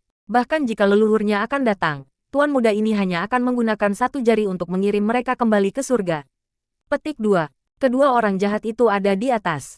"Qin, tuan muda Qin juga ada di atas sana." Suara panik wanita itu terdengar dari bawah. Setelah itu, suara pedang yang ditarik keluar dari sarungnya terdengar saat suara langkah kaki dari tangga terdengar. Dalam sekejap, 6 prajurit dengan wajah dingin muncul untuk berdiri di hadapan mereka berdua. Melihat pria muda yang berlumuran darah di lantai, wajah mereka menjadi marah. Salah satu dari mereka memiliki penampilan yang mirip dengan pemuda yang terluka itu. Wajahnya kuadrat, Memakai janggut, dia meraung marah ketika matanya tampak menyemburkan gelombang api. Untuk apa kau berdiri di sana? Bantu tuan muda dengan cepat dan tangani dua binatang buas ini. Petik 2. 4 prajurit mengakui perintah itu. Mereka melangkah maju, siap bertindak. Di samping mereka berdiri beberapa pria mengenakan seragam petugas. Mereka tertawa ketika mereka bertanya. Pemimpin klan Qin, apakah Anda ingin kami menangani masalah ini? Kami pasti akan. Omong kosong. Anak saya sudah dipukuli sampai pada keadaan yang sangat menyedihkan, dan masih ingin saya membiarkan Anda semua menanganinya. Hari ini, dua bajingan ini akan diselesaikan olehku. Tidak ada satu rambut pun di tubuh mereka yang akan terlepas. Saya ingin tahu, bajingan mana yang berani menyentuh saya, Putra Qin Hu. Terutama di Drunken Immortal Establishment yang terletak di wilayah utara kota. Petik 2. Kedua petugas awalnya ingin mengambil hati mereka untuknya tetapi akhirnya memprovokasi dia. Mereka merasa malu dan menjadi diam. Orang yang dengan marah menuntut tentang balas dendam adalah pemimpin klan kota utara klan, salah satu dari 6 klan besar di kota Tianxiang. Adapun anak muda itu terbaring di tanah, dia tidak lain adalah putra tunggal Qin Hu, Qin Xiaobao, seorang debauce dengan latar belakang yang cukup besar. Putramu, tidak tersentuh. Jun Moxie menatapnya dengan mata dingin ketika dia melihat Qin Hu mengekspresikan dirinya dengan cara yang sangat mendominasi. Lalu apa yang akan terjadi jika putramu mencoba melakukan sesuatu pada kami?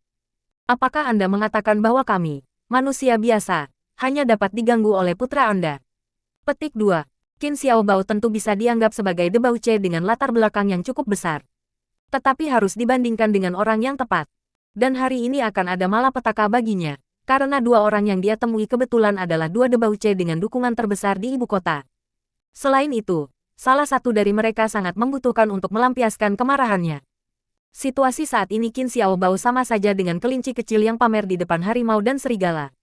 Ini benar-benar kasus manusia yang berusaha mendorong kehendak surga. Hahaha, siapa yang berani menyentuhku, Putra Qin Hu? Siapapun yang berani, aku akan menghancurkan seluruh klannya. Ketika dia mendengar Jun Moxie mengaku sebagai manusia biasa, hati Qin Hu menjadi tegang saat dia menatapnya dengan kejam. Anak bunga kecil, tampaknya kamu ingin mati untuk mengalahkan anakku sampai seperti itu.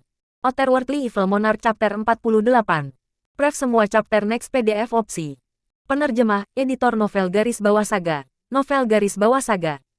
Kemarahan Tang Yuan meningkat sampai batasnya. Saat dia hendak melompat dan meneriakkan namanya, Jun Moxie menahannya dengan tangan. Jika mereka berdua yang melangkah maju, reputasi mereka akan menderita. Awalnya, Tang Yuan yang salah.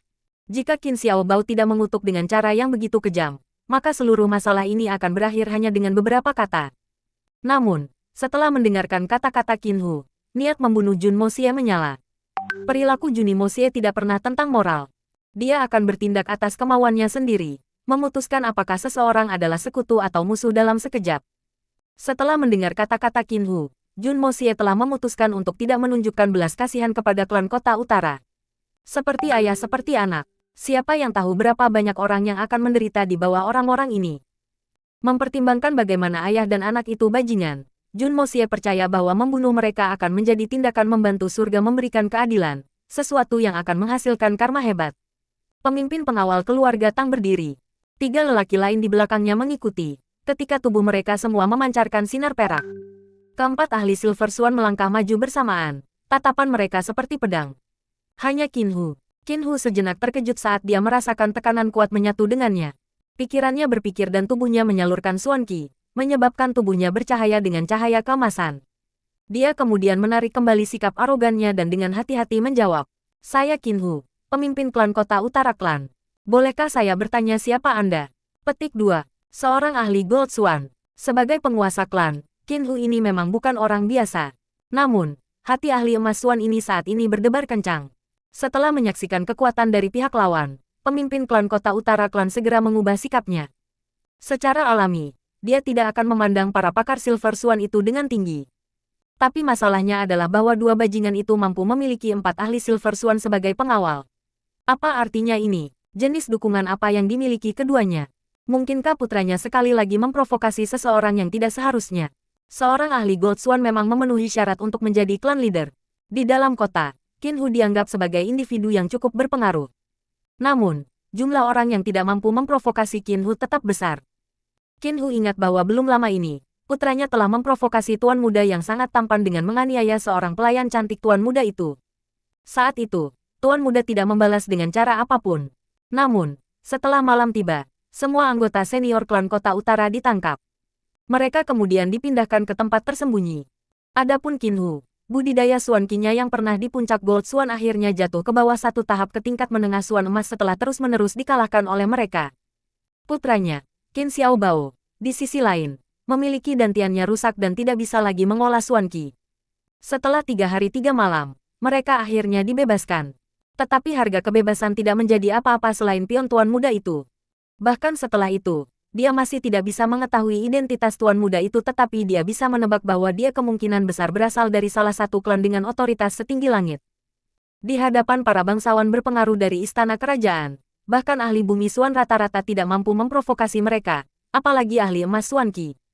Saat ini, orang yang berdiri di depannya memiliki postur yang mengecualikan kekuatan jauh melampaui tuan muda misterius itu. Selain itu, bocah bunga tampak lebih tampan dibandingkan dengan tuan muda yang misterius. Mungkinkah kedua bocah ini memiliki keberadaan yang sama dengan tuan muda yang misterius? Pemimpin klan Kota Utara Klan, Qinhu, tidak pernah mendengar hal tersebut. Dari mana sampah seperti Anda muncul? Untuk berpikir bahwa Anda akan berani bertindak begitu lancang, seperti siapakah saya? Anda bahkan tidak memenuhi syarat untuk mengetahuinya. Tetapi hari ini putra Anda sebenarnya berani menyinggung tuan muda Tang kita. Dosa yang tidak termaafkan. Tetapi tuan muda kita adalah pria yang murah hati. Setelah hanya memberikan hukuman ringan kepada putra Anda, dia memutuskan untuk melepaskan putra Anda. Sebagai seorang ayah, tidak hanya Anda harus merasa bersyukur, Anda harus mengambil kesempatan ini untuk mendisiplinkan putra Anda. Sebaliknya, Anda membawa orang-orang Anda untuk menyalahkan orang lain. Selain itu, Anda berkolusi dengan beberapa pejabat untuk menangkap dua tuan muda ini. Sepertinya Anda telah menumbuhkan beberapa bola. Pemimpin pengawal berkata perlahan, menatap lurus ke arah Qinhu. Proklamasi yang luar biasa. Jun Moxie diam-diam memberi tepuk tangan.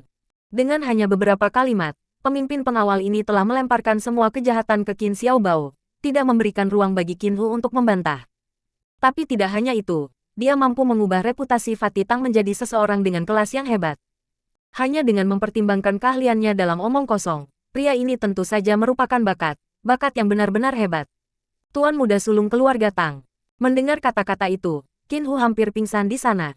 Satu keluarga yang paling dia takuti saat ini tidak lain adalah keluarga Tang. Alasannya sederhana, hati nurani yang bersalah. Meskipun tuan muda yang misterius itu menakutkan, ketidaktahuan adalah kebahagiaan. Qinhu secara alami takut pada tuan muda yang misterius, tetapi baik identitas maupun kekuatan sebenarnya dari latar belakangnya tidak diketahui. Tapi keluarga Tang adalah masalah lain. Keluarga Tang adalah nama terkenal di seluruh kota. Itu akan mirip dengan permainan anak-anak untuk keluarga Tang untuk menghancurkan klan Kota Utara kecilnya. Bahkan tidak menyebutkan fakta bahwa dia sebelumnya mengikuti instruksi dari tuan muda misterius untuk mencuri inti Suan dari keluarga Tang. Sampai sekarang, situasinya tetap mengerikan. Setiap hari, dia takut bahwa keluarga Tang akan tiba-tiba muncul di depan pintu rumahnya, membawa kehancuran klan Kota Utaranya. Siapa yang bisa menduga bahwa putranya sendiri akan memprovokasi tuan muda sulung keluarga Tang pada saat kritis ini? Dengan langkah penghancuran diri yang mengesankan seperti itu, bagaimana dia bisa menjalani ini? Pada saat ini, Qinhu merasa bahwa dia akan pingsan. Ketika berhadapan dengan orang-orang berbahaya seperti itu, orang tidak akan mau kecuali bersembunyi dengan cepat. Tetapi putranya dengan rela pergi untuk menyinggung mereka. Bahkan jika Anda ingin bunuh diri, apakah Anda harus bunuh diri dengan cara seperti itu? Orang normal akan kembali setelah menabrak dinding bata, tetapi mengapa putranya sendiri tidak hanya berbalik tetapi terus menabrak dinding? Melihat putranya yang terkapar di lantai, darah berceceran di sekujur tubuhnya setelah dihukum ringan oleh tuan muda sulung Tang, Qinhu merasa marah, khawatir, dan sakit hati. Klan Kota Utaranya mungkin bukan pembangkit tenaga listrik yang ringan, tetapi jika dibandingkan dengan keluarga Tang yang sangat berpengaruh, itu tidak berbeda dari semut dibandingkan dengan harimau. Putra satu-satunya ini terlalu manja. Saat itu, ia sudah kehilangan datiannya saat itu dan kesempatannya untuk berkultivasi, yang setara dengan setengah dari hidupnya. Namun, dia tidak mengingat pelajaran itu. Tampaknya hidupnya akan hangus kali ini. Namun, orang-orang yang merasa mengerikan bukan hanya Qinhu, tetapi juga 4 petugas itu. Mereka pada awalnya berniat untuk membantu Master Qin meredakan amarahnya dan dalam prosesnya menghasilkan sedikit uang. Bagaimana mereka bisa menebak bahwa orang itu akan menjadi tuan muda Tang? Ini bukan lagi masalah moneter, tetapi situasi hidup dan mati. Mengenai sampah pemerintah, diamlah dan tunggu atasanmu datang. Saya ingin bertanya kepada mereka, apakah ini yang dilakukan oleh orang-orang dari Departemen Kehakiman? Mematuhi keinginan geng bawah tanah dan menindas yang lemah, manusia biasa, menjadi anjing bagi manusia. Tidak ada artinya kecuali seorang hamba ketidakadilan. Petik 2. Tang Yuan memberi beberapa perwira tatapan yang dalam dan menyeramkan, masing-masing dan setiap kata-katanya adil dan benar. Namun, kata-kata ini seharusnya tidak keluar dari mulut Tang Yuan. Seharusnya itu diarahkan pada Tang Yuan. Jun Moxie yang sedang mendengarkan di samping merasa tergoda untuk tertawa. Fatih Tang benar-benar punya nyali, untuk menyebut dirinya orang yang lemah, orang biasa. Wajah keempat perwira itu menjadi pucat pasi ketika mereka berbalik untuk saling memandang. Tubuh mereka berayun lemah seolah-olah akan jatuh. Jika Tang Yuan berteriak sedikit lebih keras, maka orang-orang ini akan ketakutan setengah mati. Siapa ayah mertua Tang Yuan? Sun Chenghe, Wakil Menteri Kementerian Kehakiman, yang bertanggung jawab atas semuanya. Atasan mereka adalah bawahan Sun Chenghe. Jika atasan mereka datang dan melihat bahwa mereka telah berkolusi dengan klan Kota Utara untuk berurusan dengan menantu laki-laki di atas mereka, berapa banyak masalah yang akan ditimbulkan. Ketika itu terjadi, keempat bajingan ini akan mengalami nasib yang lebih buruk daripada kematian. Keempat petugas ini benar-benar tidak beruntung. Mereka secara alami telah mendengar tentang Tuan Muda Tang Sulung, tetapi mereka benar-benar terlalu rendah dalam sistem dan karena itu, belum pernah melihatnya sebelumnya. Sebagai individu yang ditinggikan, Tang Yuan adalah seseorang yang hanya mereka pernah dengar. Namun, hari ini adalah hari ketika mereka mendapati diri mereka terbanting dengan identitasnya. Ternyata orang ini adalah Tuan Muda Sulung Muda. Mohon terima permintaan maaf saya yang tulus. Ekspresi wajah Qin Hu segera berubah menjadi satu dengan senyum menyanjung. Dia menggenggam tangannya dengan sopan saat memberi hormat. Yang rendahan ini memiliki mata tetapi gagal melihat Gunung Tai. Saya telah sangat menyinggung Tuan Muda Tang. Saya bahkan telah menyusahkan Tuan Muda Tang untuk membantu mendisiplinkan putra saya. Yang rendahan ini sangat berterima kasih dan berharap bahwa Tuan Muda Tang yang murah hati yang tak terukur akan menunjukkan sedikit keringanan hukuman. Petik 2. Tang Yuan mengangkat hidungnya tinggi-tinggi dan mendengus, mengabaikan Qin Hu. Dia berbalik untuk menghadapi empat pengawal dan berkata, bocah ini bersikap kasar padaku tanpa alasan, pasti ada cerita di baliknya. Sekarang saya curiga ada hubungan antara klan Kota Utara dan kasus perampokan Tang residen saya. Satukan bocah ini bersama-sama dan interogasi dia dengan benar. Petik 2. Keempat pengawal itu segera mengakui perintah itu, tetapi yang hadir di wajah mereka adalah ekspresi yang sedih. Mereka memiliki pikiran yang sama bersama. Masalah ini pada mulanya adalah kesalahan Anda. Ingus Anda telah mendarat di wajah orang lain, dan kemudian Anda memukul orang itu sampai mati. Sekarang ayahnya sudah meminta maaf kepada Anda dengan cara yang begitu rendah hati, tetapi sebaliknya, Anda memutuskan untuk menuduh orang lain sebagai pencuri. Ini terlalu berlebihan. Kata-kata ini hanyalah hasil dari emosi Tang Yuan yang jengkel, cara baginya untuk melampiaskan amarahnya. Dia hanya menuduh Qin Xiaobao dari apapun yang bisa dia pikirkan setelah semua Qin Xiaobao telah menyinggung perasaannya selama waktu terburuk. Bagaimana Tang Yuan membiarkannya pergi begitu saja? Tapi bagaimana mungkin Tang Yuan tahu bahwa tuduhannya yang tidak masuk akal ini seperti kucing yang berlari ke tikus mati? Tanpa kelicikan atau keterampilan apapun, dia benar-benar telah menangkap si pencuri. Otherworldly Evil Monarch Chapter 49. Pref semua chapter next PDF opsi. Penerjemah, editor novel garis bawah saga. Novel garis bawah saga. Ketika dia mendengar kata-kata Tang Yuan, Qin Hu merasa seolah jiwanya telah meninggalkan tubuhnya dan keringat dingin mulai mengalir di punggungnya. Ya Tuhan, situasi ini seperti menabrak hantu di tengah malam. Jelas bahwa Tang Yuan secara acak mengeluarkan tuduhan tetapi entah bagaimana itu telah memukul bullseye. Dasar bajingan yang sangat kacau. Jika anak saya entah bagaimana mengeluarkan apapun yang tidak boleh dia, ada terlalu banyak orang yang cerdas dan cakap dalam keluarga Tang. Jun Moxie menyeringai seram saat dia duduk di samping. Jun Moxie melihat wajah Qin Hu memucat. Matanya mengelak, Jun Moxie merasa terkejut. Kata-kata dari Fatih Tang itu diucapkan hanya untuk meningkatkan reputasi dan manfaatnya sendiri. Mengapa Qin Hu panik begitu banyak hanya dengan beberapa kata? Itu tidak masuk akal. Meskipun klan Kota Utara saat ini yang paling lemah di antara 6 klan besar, Qin Hu masih seorang pemimpin klan. Tentunya dia tidak perlu begitu takut. Bahkan, tergantung pada bagaimana Qin Hu menangani situasi ini, dia benar-benar bisa menggunakan kesempatan ini untuk membentuk hubungan dengan keluarga Tang, mengubah situasi ini menjadi satu dengan manfaat besar. Namun, ekspresinya saat ini dipenuhi rasa bersalah, Mengapa begitu? Tunggu, kesalahan. Berpikir tentang itu, tatapan Jun Moxie terhadap Qin Hu berubah. Memiliki pemahaman yang lebih besar, pikirannya mengklik pada tempatnya. Anak rendahan ini bersikap kasar, sudah sepantasnya dia disiplin.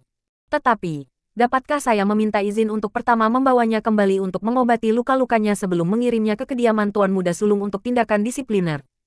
Secara alami, karena putra rendahan ini telah menyebabkan Tuan Muda Sulung ketakutan, saya pasti akan memberikan kompensasi kepada Anda untuk kepuasan Anda. Petik 2. Meskipun dia telah ditakuti setelah apa yang terjadi terakhir kali, sebagai pemimpin klan dengan pengalaman bertahun-tahun, Qin Hu dapat segera pulih. Dia mengusulkan sikap kompromi dengan senyum di wajahnya. Tang Yuan memberi, dan berkata, saya ingin melihat bagaimana Anda klan Kota Utara dapat mengatur untuk memberikan kompensasi kepada saya. Kalimatnya ini menandakan bahwa ia tidak lagi ingin mengejar masalah ini karena sekarang Fatih Tang telah berhasil menjaga reputasinya tetap utuh. Yang ia inginkan hanyalah mendapatkan keuntungan. Sebagai orang yang berpengalaman, Qin Hu secara alami memahami niat Tang Yuan dan menjawab dengan suara bersyukur. Saya berterima kasih kepada Tuan Muda Sulung yang agung atas belas kasihan Anda. Saya pasti akan mengunjungi untuk berterima kasih kepada Tuan Muda Sulung atas kebaikan Anda yang luar biasa. Petik 2. Tang Yuan memberikan suara persetujuan ringan dan berbalik ke arah Jun Moxie. Meskipun aku tidak lagi memiliki masalah denganmu, putramu sebelumnya telah mengutuk Tuan Muda ketiga Jun di sini. Sekarang terserah Tuan Muda ketiga Jun untuk memutuskan hukuman anakmu. Jika dia mau melepaskannya, maka kamu bebas untuk pergi. Petik 2. Tuan Muda ketiga Jun. Qin Hu segera mengerti siapa orang itu. Di seluruh kota, Jun Moxie yang terkenal adalah satu-satunya yang akan disebut oleh Tang Yuan sebagai Tuan Muda ketiga Jun. Putranya tidak hanya menyinggung Tuan Muda Sulung, tetapi juga mengutuk Tuan Muda ketiga yang bahkan lebih menakutkan. Pada saat ini, Qin Hu hampir kewalahan dengan dorongan untuk mencekik putranya sendiri. Jika Qin Xiaobao bukan putra satu-satunya, ia akan lama dicekik sampai mati.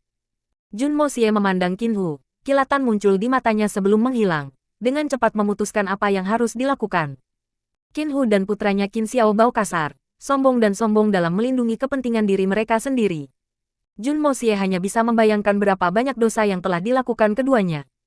Hari ini, jika Qin Xiaobao belum bertemu Jun Moxie dan Tang Yuan dan malah bertemu orang biasa, apakah orang itu masih hidup? Menghadapi bajingan masyarakat, seperti Qin Hu dan Qin Xiaobao, membiarkan mereka hidup akan menyebabkan Jun Moxie sangat tidak nyaman. Kelangsungan hidup klan Kota Utara juga akan membawa ketidaknyamanan. Niat membunuh Jun Moxie telah dinyalakan. Namun, ia juga memiliki beberapa gangguan, terutama karena perasaan sensitifnya bahwa di restoran ini, tampaknya beberapa orang memata-matai dirinya sendiri dan mengamati setiap gerakannya. Dia bersandar malas di kursi dan mengangkat kedua kakinya karena kebiasaan. Dia menunjuk kepala Qin Hu dengan jarinya. Qin Hu, setelah mendengar kata-kata Anda sebelumnya, saya awalnya memutuskan untuk memberi Anda pelajaran. Tetapi setelah melihat bahwa Anda masih memiliki rasa hormat, saya telah memutuskan untuk melupakannya. Tapi, aku dengar kalau klan Kota Utaramu telah membuka sedikit kasino. Saya juga mendengar bahwa klan Anda telah berguling-guling di gunung emas dan perak setiap hari. Haha, kamu berkembang akhir-akhir ini ya. Petik 2. Dengan satu tatapan dan dua seringai dingin, Jun Moxie melanjutkan. Qin Hu, Tuan Muda ini akan menunggu untuk melihat bagaimana Anda menyelesaikan urusan Anda. Jika Anda berani membuat saya tidak puas, Tuan Muda ini dapat meyakinkan Anda bahwa tidak ada orang di klan Kota Utara Anda yang akan hidup untuk melihat matahari besok. Setelah mengatakan itu, Jun Moxie membungkukkan tubuhnya. Dia mendekati telinga Qin Hu dan memberikan senyum aneh. Namun, jika kamu bisa memuaskanku dengan benar, maka mungkin kamu bisa menikmati manfaat tertentu juga, hahaha. Anda mungkin juga hanya memberitahu kami untuk mengeluarkan uang sebanyak yang kami bisa. Apakah menarik untuk bertele-tele dengan sikap seperti itu? Qin Hu mengutuk dalam hatinya, tetapi tidak dapat melakukan apa-apa karena pengaruh pihak lawan lebih kuat daripadanya. Sebagai pemimpin klan, ia harus menanggung penderitaan yang dianiaya oleh seorang remaja muda. Itu sangat memalukan. Namun, Qin Hu tidak berani menunjukkan sedikit pun ketidaksenangan. Sesuatu seperti membasmi klan Kota Utara akan menjadi cakewalk untuk Jun Moxie. Disertai dengan senyum di wajahnya, Qin Hu bersumpah untuk membuat Jun Moxie puas, dan akhirnya dilambaikan oleh Jun Moxie, menjemput putranya dan berjalan pergi. Wih, sungguh pemecah suasana hati. Petik 2. Tang Yuan dengan keras meludahkan saat dia melihat Qin Hu pergi kembali. Tuan Muda ketiga, pesta cendekia berbakat akan diadakan besok malam di Pulau Tengah Danau Mondrok. Apakah kamu pergi? Saya mendengar bahwa akan ada banyak hal baru. Petik 2. Secara tradisional, Kerajaan Tianxiang akan mengadakan pesta cendekia berbakat selama festival musim gugur tahunan dan malam di pusat Pulau Danau Mondrok. Kaisar akan mengambil kesempatan ini untuk meminta para menterinya mengumpulkan 10 cendekiawan berbakat dari Institut Pengetahuan Wensing. 10 orang ini sebenarnya beberapa talenta tampan yang akan lulus dan melayani istana. Dengan menggunakan pesta ini, mereka akan dapat menilai secara akurat setiap bakat mereka, sebelum memberikan posisi yang tepat untuk masing-masing dari mereka. Dengan demikian, pesta musim gugur cendekia sarjana cendekia ini adalah tempat bagi mereka untuk langsung melangkah ke platform yang tepat. 10 tempat saja tentu tidak cukup untuk ribuan sarjana. Situasi ini akan menyebabkan persaingan yang ketat muncul di antara para sarjana dari Wensing Institute of Knowledge. Situasi ini juga akan menjadi fokus utama masa. Bahkan keluarga-keluarga besar akan menugaskan beberapa pria untuk mencoba mendekati para pria ini untuk melayani keluarga mereka. Selain itu, para sarjana berbakat ini sebagian besar bujangan dengan masa depan yang sangat menjanjikan. Dengan demikian, beberapa wanita muda dari berbagai keluarga bangsawan akan berhasrat untuk memilih calon suami mereka di antara mereka. Secara alami, banyak orang lain akan memilih untuk bergabung juga. Dengan begitu banyak wanita dari keluarga bangsawan di sana, itu wajar untuk debaucis seperti Tang Yuan dan Jun Moxie muncul. Untuk mendapatkan perhatian dari gadis-gadis cantik, mereka akhirnya akan bersaing dengan para sarjana berbakat dalam pertempuran kecerdasan. Namun, masing-masing kompetisi ini akan berakhir dengan sisi debauche kalah total. Itulah yang terjadi setiap tahun. Namun saat ini, Tang Yuan masih memiliki ekspresi kegembiraan di seluruh tubuhnya. Dia jelas merasa bahwa ini adalah masalah penting. Bahkan tidak dapat dikatakan bahwa jika mereka bercita-cita untuk menang, tetapi itu tidak optimis. Pesta cendekia berbakat, Tuan Muda Tang Sulung, lihat saja kita berdua. Apakah kita terlihat seperti cendekiawan berbakat? Jun Moxie memutar matanya. Akan lebih akurat untuk memanggil kami Rapesit. Dalam hatinya, Jun Moxie harus menahan diri untuk tidak berkata. Dengan fitur-fitur rumit saya, mungkin tidak terlalu jauh untuk dilabeli sebagai sarjana yang berbakat. Tapi Anda saudaraku, bahkan menyebut Anda seorang Rapesit tidak pantas. Bagi Anda, akan lebih tepat untuk memanggil Anda benih lemak. Omong kosong, apa ulama berbakat? Mereka hanyalah sekelompok lelaki bertubuh besar yang ingin menghasilkan keuntungan. Apakah Anda ingat bahwa Zhao Chengsong yang menyebabkan saya kehilangan muka di depan Nona Li pada pesta festival musim gugur cendekia bermanfaat tahun lalu? Dia adalah satu orang yang terus melemparkan berbagai penghinaan di sekitar. Saya segera mengatur agar dia dipekerjakan oleh keluarga Tang kami. Yang perlu saya lakukan adalah menjanjikannya posisi tinggi dan gaji besar baginya untuk ditabrak. Apakah Anda tahu di departemen mana dia sekarang? Tang Yuan berkata dengan penuh kemenangan. Otherworldly Evil Monarch Chapter 50. Pref semua chapter next PDF opsi. Penerjemah, editor novel garis bawah saga. Novel garis bawah saga. Departemen mana? Jun Moxie sangat tertarik dengan masalah seperti ini. Mengingat ingatannya, dia ingat bahwa keadaan keluarga Zhao Chengsong ini hanya rata-rata di terbaik. Dia memang memiliki bakat untuk belajar tetapi dia haus kekuasaan. Secara eksternal, ia mengeluarkan bantalan seorang pria yang menyendiri, tetapi secara internal, sebenarnya hanya sampah yang patuh. Saat itu, baik Tang Yuan dan dia bersaing satu sama lain untuk memenangkan hati wanita muda dari keluarga Grand Preceptor Li. Tapi, pada akhirnya, tidak ada wanita bangsawan yang menyukainya.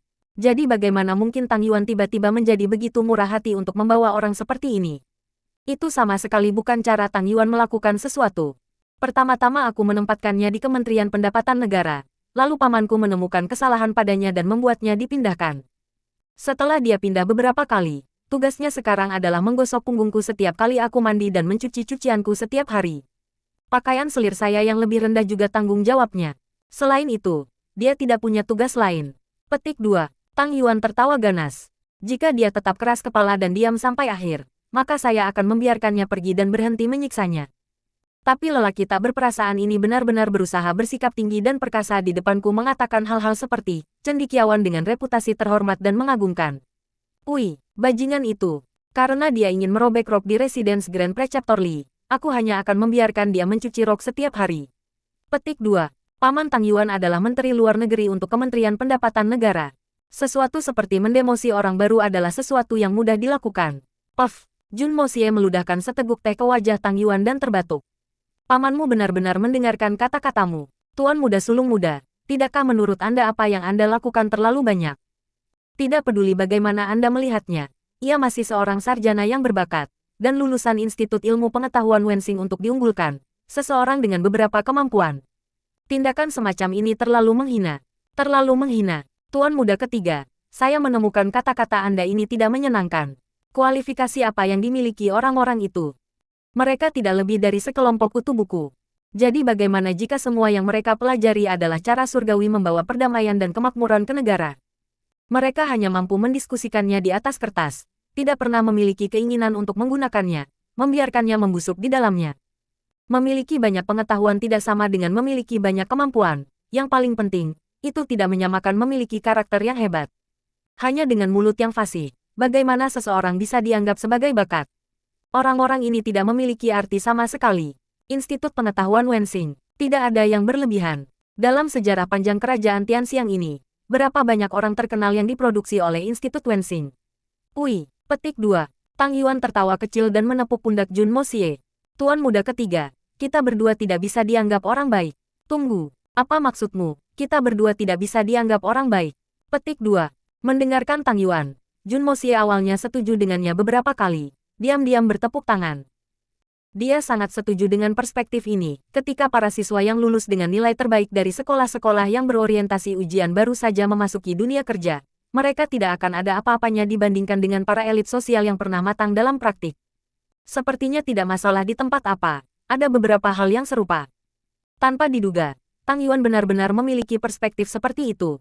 Saat Jun Moxie merasa segar dari mendengar kata-kata itu, Tang Yuan tiba-tiba berhasil mengubah topik pembicaraan dengan fasih, menyebabkannya merasa terkejut. Perbedaan antara kedua subjek itu sama besarnya dengan perbedaan antara langit dan bumi, utara, dan selatan. Perbedaan ini terlalu mengejutkan. Haha, maksudku, tidak ada di antara kita yang adalah orang baik. Tang Yuan tertawa. Tapi, tidak peduli seberapa jahatnya kita, bahkan jika kita pergi keluar dan dengan sengaja melukai setiap hari, berapa banyak orang di kota yang luas ini yang dapat kita lukai? 1000 orang sudah dianggap sebagai jumlah yang berhasil, bukan begitu? Namun, lihatlah Zhao Chengsong, seorang bajingan tanpa tulang tanpa sedikit pun karakter dalam dirinya. Jika seseorang seperti dia ditunjuk sebagai pejabat, maka satu tindakan jahat darinya akan cukup untuk menyebabkan kerugian bagi banyak rakyat jelata. Belum lagi, bahkan setelah menyebabkan bencana seperti itu, dia bisa dengan mudah pindah begitu saja ke tempat lain dan terus mengulangi tindakannya. Selama pengadilan kerajaan tidak menyingkirkannya, ia akan terus menyebabkan kerugian pada orang lain. Pada saat dia ditangani, berapa banyak orang yang sudah dirugikan olehnya? Jika kita membandingkannya dengan kita berdua digabungkan, yang mana yang benar-benar jahat? Petik 2. Tang Yuan tiba-tiba menjadi kesal setelah mengatakan semua itu. Itulah sebabnya senior ini akan memilih untuk mempermalukan hal-hal tak tahu malu itu. Penerima beasiswa, mereka hanyalah sekelompok anak-anak pelacur berbakat. Bagaimanapun, siapapun yang berani mengklaim sebagai sarjana berbakat di depan senior ini akan diratakan sampai mati. Selama para sarjana berbakat munafik ini jatuh ke tangan saya, mereka dapat melupakan pernah lepas dari genggaman saya. Petik 2. Jun Moxie tertawa keras. Kata baik, Fatih Tang. Ini pasti hal menyenangkan pertama yang kudengar darimu. Memang benar dikatakan, hanya dengan apa yang Anda katakan sebelumnya, saya akan bersulang untuk Anda. Petik 2. Roti bakar ini adalah yang diberikan Jun Moxie dengan jujur dari lubuk hatinya. Kata-kata Tang Yuan barusan telah memenangkan hati Jun Moxie. Untuk Jun Moxie yang telah pindah, seorang pria dari dua dunia, jumlah orang yang memenuhi syarat untuk roti panggang Jun Moxie mungkin tidak lebih dari 3. Untuk Tang Yuan untuk dapat menerima roti panggang ini dari Jun Moxie menunjukkan berapa banyak kekayaan yang dia miliki. Tang Yuan adalah orang pertama yang menerima roti panggang dari Jun Moxie di dunia ini. Setelah meminum cawan ini, itu berarti Jun Moxie sudah menyetujui Tang Yuan. Meskipun dia seorang debauche, dia adalah penjahat sejati dengan karakter sejati. Jun Moxie selalu bertindak sesuai keinginannya. Bahkan jika seseorang yang dia sukai harus dikutuk oleh semua orang, dia masih akan minum bersama orang itu. Bahkan jika seseorang yang dia tidak suka ditepuk sebagai orang suci oleh semua orang, dia masih akan mengabaikan orang itu. Pada saat ini, Fatih Tang tidak memiliki pemahaman terhadap tingkat nilai yang terkandung dalam cangkir anggur ini. Secara alami, dia tidak akan pernah meramalkan bahwa karena secangkir anggur ini, dia akan mampu bertahan dari beberapa musibah. Dia akan diselamatkan dari situasi hidup dan mati oleh Jun Moxie. Namun, kisah itu akan datang kemudian. Tang Yuan meneguk secangkir anggur sekaligus. Matanya yang kecil menatap berkeliling. Aku tahu orang seperti apa aku. Penampilanku tidak baik. Berjudi adalah favoritku. Berkelahi membuatku merasa baik, dan semakin menggertak orang. Ketika aku melihat wanita cantik, aku harus mengatakan beberapa kata-kata berbunga-bunga untuk membebaskanku, kebosanan. Saya memiliki hati yang buruk, tetapi saya juga memiliki keberanian untuk menjadi buruk. Saya adalah orang jahat, tetapi saya adalah orang yang melakukan hal-hal buruk di siang hari bolong. Seperti kata pepatah, ketika seorang wanita cantik, semua orang akan menoleh. Jika seorang wanita cantik, semua orang pasti ingin melihatnya lebih lama. Jika Anda tidak membiarkan kami melihat Anda, lalu adakah alasan terkutuk bagi Anda untuk dilahirkan begitu cantik? Jika seorang wanita cantik dari keluarga yang baik hati memperhatikan saya melihat mereka seperti ini, mereka pasti akan lari dan bersembunyi. Di sisi lain, saya juga tidak akan berminat mengejar jalan buntu yang jelas. Tetapi mereka yang memilih untuk terus berdiri di sana untuk menggoda saya bahkan setelah melihat cara saya memandang mereka, dapatkah mereka dianggap baik? Namun, mereka benar-benar berani memberitahu orang lain bahwa saya adalah badi yang menjijikkan, tidak termaafkan. Lihatlah orang-orang munafik itu, ketika mereka melihat seorang wanita cantik, mereka dengan cepat akan menundukkan kepala mereka untuk menundukkan diri, menunjukkan ekspresi kebajikan dan kesalehan. Tetapi setelah wanita itu berbalik, mereka akan dengan cepat mengangkat kepala untuk menatap pantat besar wanita itu sambil mengeluarkan air liur, diam-diam menginginkan kesenangan daging. Wih, itu adalah sarjana yang berbakat untuk Anda. Seorang sarjana berbakat dengan apa-apa selain kontol untuk otak. Saya merindukan hari saya bisa memusnahkan semua ulama berbakat seperti itu. Petik 2. Setelah mengeluarkan pendapatnya, Fatih Tang menjadi depresi, menuang satu cangkir anggur satu demi satu, menelan masing-masing tanpa cadangan. Tangannya tidak pernah berhenti bergerak saat dia mengkonsumsi lebih banyak anggur. Meskipun anggur itu ringan dan lemah dalam kekuatan, jumlah yang dia konsumsi terkait dengan kesedihannya dan menyebabkan dia mulai mabuk. Matanya menjadi kosong ketika kepalanya bergoyang-goyang. Akhirnya, dia tidak bisa mentolerirnya dan akhirnya jatuh dengan wajah pertama ke dalam semangkuk sup ikan panas. Dia kemudian meratap dan bangun dengan kaget. Jun Moxie memandang Tang Yuan yang sup ikan menetes dari wajahnya dan memutuskan. Karena saya telah memutuskan untuk mengurus Qin Hu dan putranya, saya mungkin juga membiarkan keluarga Tang menanganinya. Dengan pertimbangan betapa putus asa Tang Wanli, dia pasti akan lebih memilih 1000 orang tidak bersalah mati daripada melepaskan satu penjahat. Belum lagi kekuatanku saat ini masih kurang dan orang-orang yang aku latih masih belum bisa dikirim. Jika kakek keluar untuk melakukannya, itu akan menyebabkan keributan besar. Baiklah. Saya akan melakukannya seperti ini. Ini adalah satu-satunya cara untuk menyelesaikan masalah penting ini dengan sukses. Menyingkirkan banyak sampah bahkan tidak dapat dianggap sebagai masalah penting. Jun Moxie tidak ingin memobilisasi pasukan keluarga Jun karena satu alasan, Suankor. Inti Suan adalah pusaran masalah yang sangat luas. Meskipun ekspresi Qin Hu tidak cukup untuk menjamin bahwa dia terhubung dengan pencurian Suankor, jika pernah terjadi bahwa dia terhubung dengan pencurian, jika keluarga Jun bertindak dengan memusnahkan klan Kota Utara, itu akan menjadi sama dengan mengakui kesalahan mereka dalam hal ini. Ini seperti berakhir di lubang lumpur untuk dilihat seluruh dunia. Keluarga Tang, di sisi lain, tidak memiliki masalah seperti itu. Fatih Tang, karena kita sudah makan kenyang, bagaimana menurutmu kita mendapat perubahan pemandangan? Saya merasa bahwa Red Joy Establishment cukup bersih dan tenang. Bagaimana menurutmu? Jun Moxie jelas berniat untuk melakukan sesuatu yang jahat, tetapi sebaliknya, berpenampilan saleh. Red Joy Establishment, itu pasti tempat yang bersih dan tenang, tempat yang sangat bagus, haha.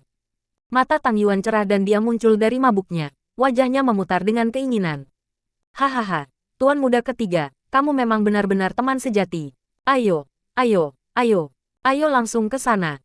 Kebetulan beberapa hari ini telah menyebabkan saya tidak sedikit frustrasi. Saya benar-benar membutuhkan tempat yang bersih dan tenang. Dia tidak sabar berdiri, perutnya yang gemuk turun hingga ke pahanya. Jun Moxie mengamati Tang Yuan dengan wajah lurus dan bertanya-tanya dalam hati. Dia mengalami kesulitan membayangkan bagaimana dia bermaksud melanjutkan setelah memasuki Red Joy Establishment. Mungkinkah dia akan menggunakan kedua tangan untuk menopang perutnya? Tetapi jika tidak, akan sangat sulit untuk melanjutkan. Sakit kepala.